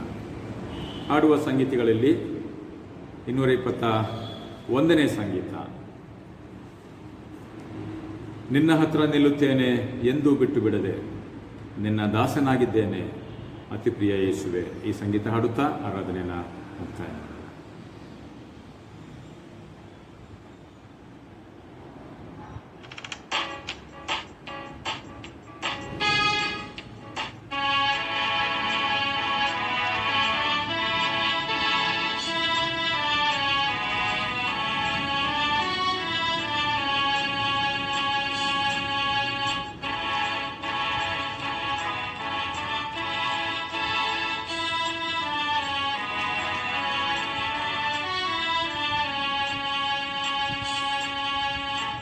ನಿನ್ನ ಹತ್ರ ನಿಲ್ಲುತ್ತೇನೆ ಎಂದು ಬಿಟ್ಟು ಬಿಡದೆ, ನಿನ್ನ ದಾಸನಾಗಿದ್ದೇನೆ ಅತಿ ಪ್ರಿಯ ಯೇಸುವೆ. ನೀನು ನನ್ನ ಪ್ರಾಣತತ್ವ, ನನ್ನ ಜೀವ ಬಲವೇ. ಗಿಡ ಕೊಂಬೆಗೆಲ್ಲ ಸತ್ವ ಕೊಡುತ್ತೇವ ಹಾಗೆ, ನಿನ್ನ ಹಾಗೆ ಮಿತ್ರನೇ ಪ್ರೇಮ ಸಿಂಧು ದೇವರೇ. ಸ್ವಂತ ಜೀವ ರಕ್ತ ಚೆಲ್ಲಿ ಕ್ಷೇಮ ಕೊಟ್ಟಿ ನನಗೆ, ನೀನು ಭದ್ರ ದುರ್ಗಸ್ಥಳ ಧೈರ್ಯ ಭ್ರಷ್ಟ ಪಾಪಿಗೆ. ಸರ್ವಲೋಕ ರಾಜಬಲ ಅಧಿಕಾರ ನಿನ್ನದೇ. ಕರ್ತನ ಪ್ರಾರ್ಥನೆಯನ್ನು ನಾವೆಲ್ಲರೂ ಒಟ್ಟಾಗಿ ಕೇಳೋಣ. ಪರಲೋಕದಲ್ಲಿರುವ ನಮ್ಮ ತಂದೆಯೇ, ನಿನ್ನ ನಾಮವು ಪರಿಶುದ್ಧವೆಂದು ಎಣಿಸಲ್ಪಡಲಿ. ನಿನ್ನ ರಾಜ್ಯವು ಬರಲಿ. ನಿನ್ನ ಚಿತ್ತವು ಪರಲೋಕದಲ್ಲಿ ನೆರವೇರುವ ಪ್ರಕಾರ ಈ ಭೂಲೋಕದಲ್ಲಿಯೂ ನೆರವೇರಲಿ. ನಮ್ಮ ಅನುದಿನದ ಆಹಾರವನ್ನು ಹೇತು ದಯಪಾಲಿಸು. ನಮಗೆ ತಪ್ಪು ಮಾಡಿದರೂ ನಾವು ಕ್ಷಮಿಸುವಂತೆ ನಮ್ಮ ತಪ್ಪುಗಳನ್ನು ಸಹ ಕ್ಷಮಿಸು. ನಮ್ಮನ್ನು ಶೋಧನೆಗೆ ಸೇರಿಸಿದೆ, ಕೇಡಿಂದ ನಮ್ಮನ್ನು ತಪ್ಪಿಸು. ರಾಜ್ಯವು ಬಲವು ಮಹಿಮೆಯು ಸದಾ ಕಾಲ ನಿನ್ನವೇ ಸ್ವಾಮಿ. ಆಮೇನ್. ವಿಶ್ವಾಸದಿಂದ ದೇವರ ಆಶೀರ್ವಾದವನ್ನು ಹೊಂದಿಕೊಂಡು ಲೋಕದೊಳಕ್ಕೆ ಹೊರಟು ಹೋಗೋಣ. ಎಲ್ಲ ಗ್ರಹಿಕರಮಿರುವ ದೇವರ ಶಾಂತಿಯು ನಮ್ಮೆಲ್ಲರ ಆತ್ಮ ಪ್ರಾಣ ಶರೀರಗಳನ್ನು ಕ್ರೈಸ್ತ ಯೇಸುವಿಗಾಗಿ ನಿತ್ಯ ಜೀವಕ್ಕಾಗಿ ಕಾಯ್ದು ಕಾಪಾಡಲಿ. ತಂದೆ, ಕುಮಾರ, ಪವಿತ್ರಾತ್ಮನದಂಥ ತ್ರಯೇಕ ದೇವರ ಆಶೀರ್ವಾದ ನಮ್ಮೆಲ್ಲರ ಸಂಗಡ, ಇಡೀ ಸೃಷ್ಟಿ ಮಾನವ ಜನಾಂಗದ ಸಂಗಡ ಇಂದಿನಿಂದ ಯಾವಾಗಲೂ ಶಾಶ್ವತವಾಗಿ ನೆಲೆಯಾಗಿರಲಿ. ಆಮೇನ್.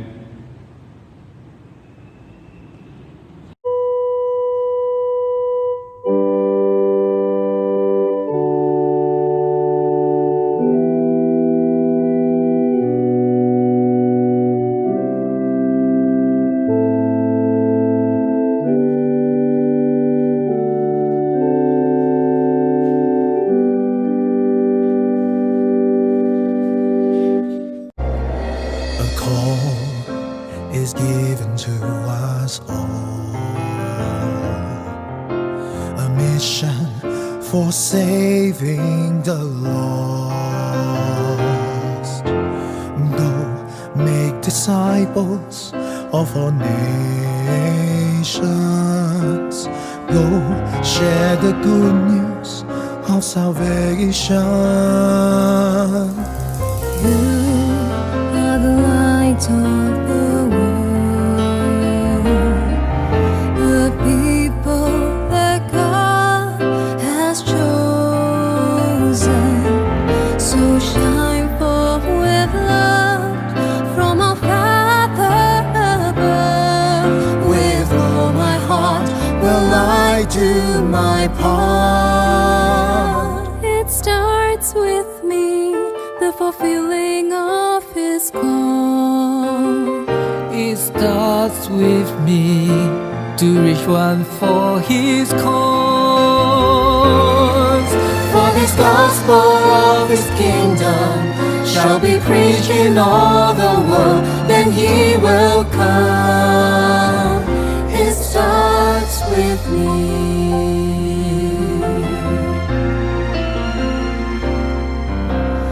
We are the light of the world, with a mission for saving the lost,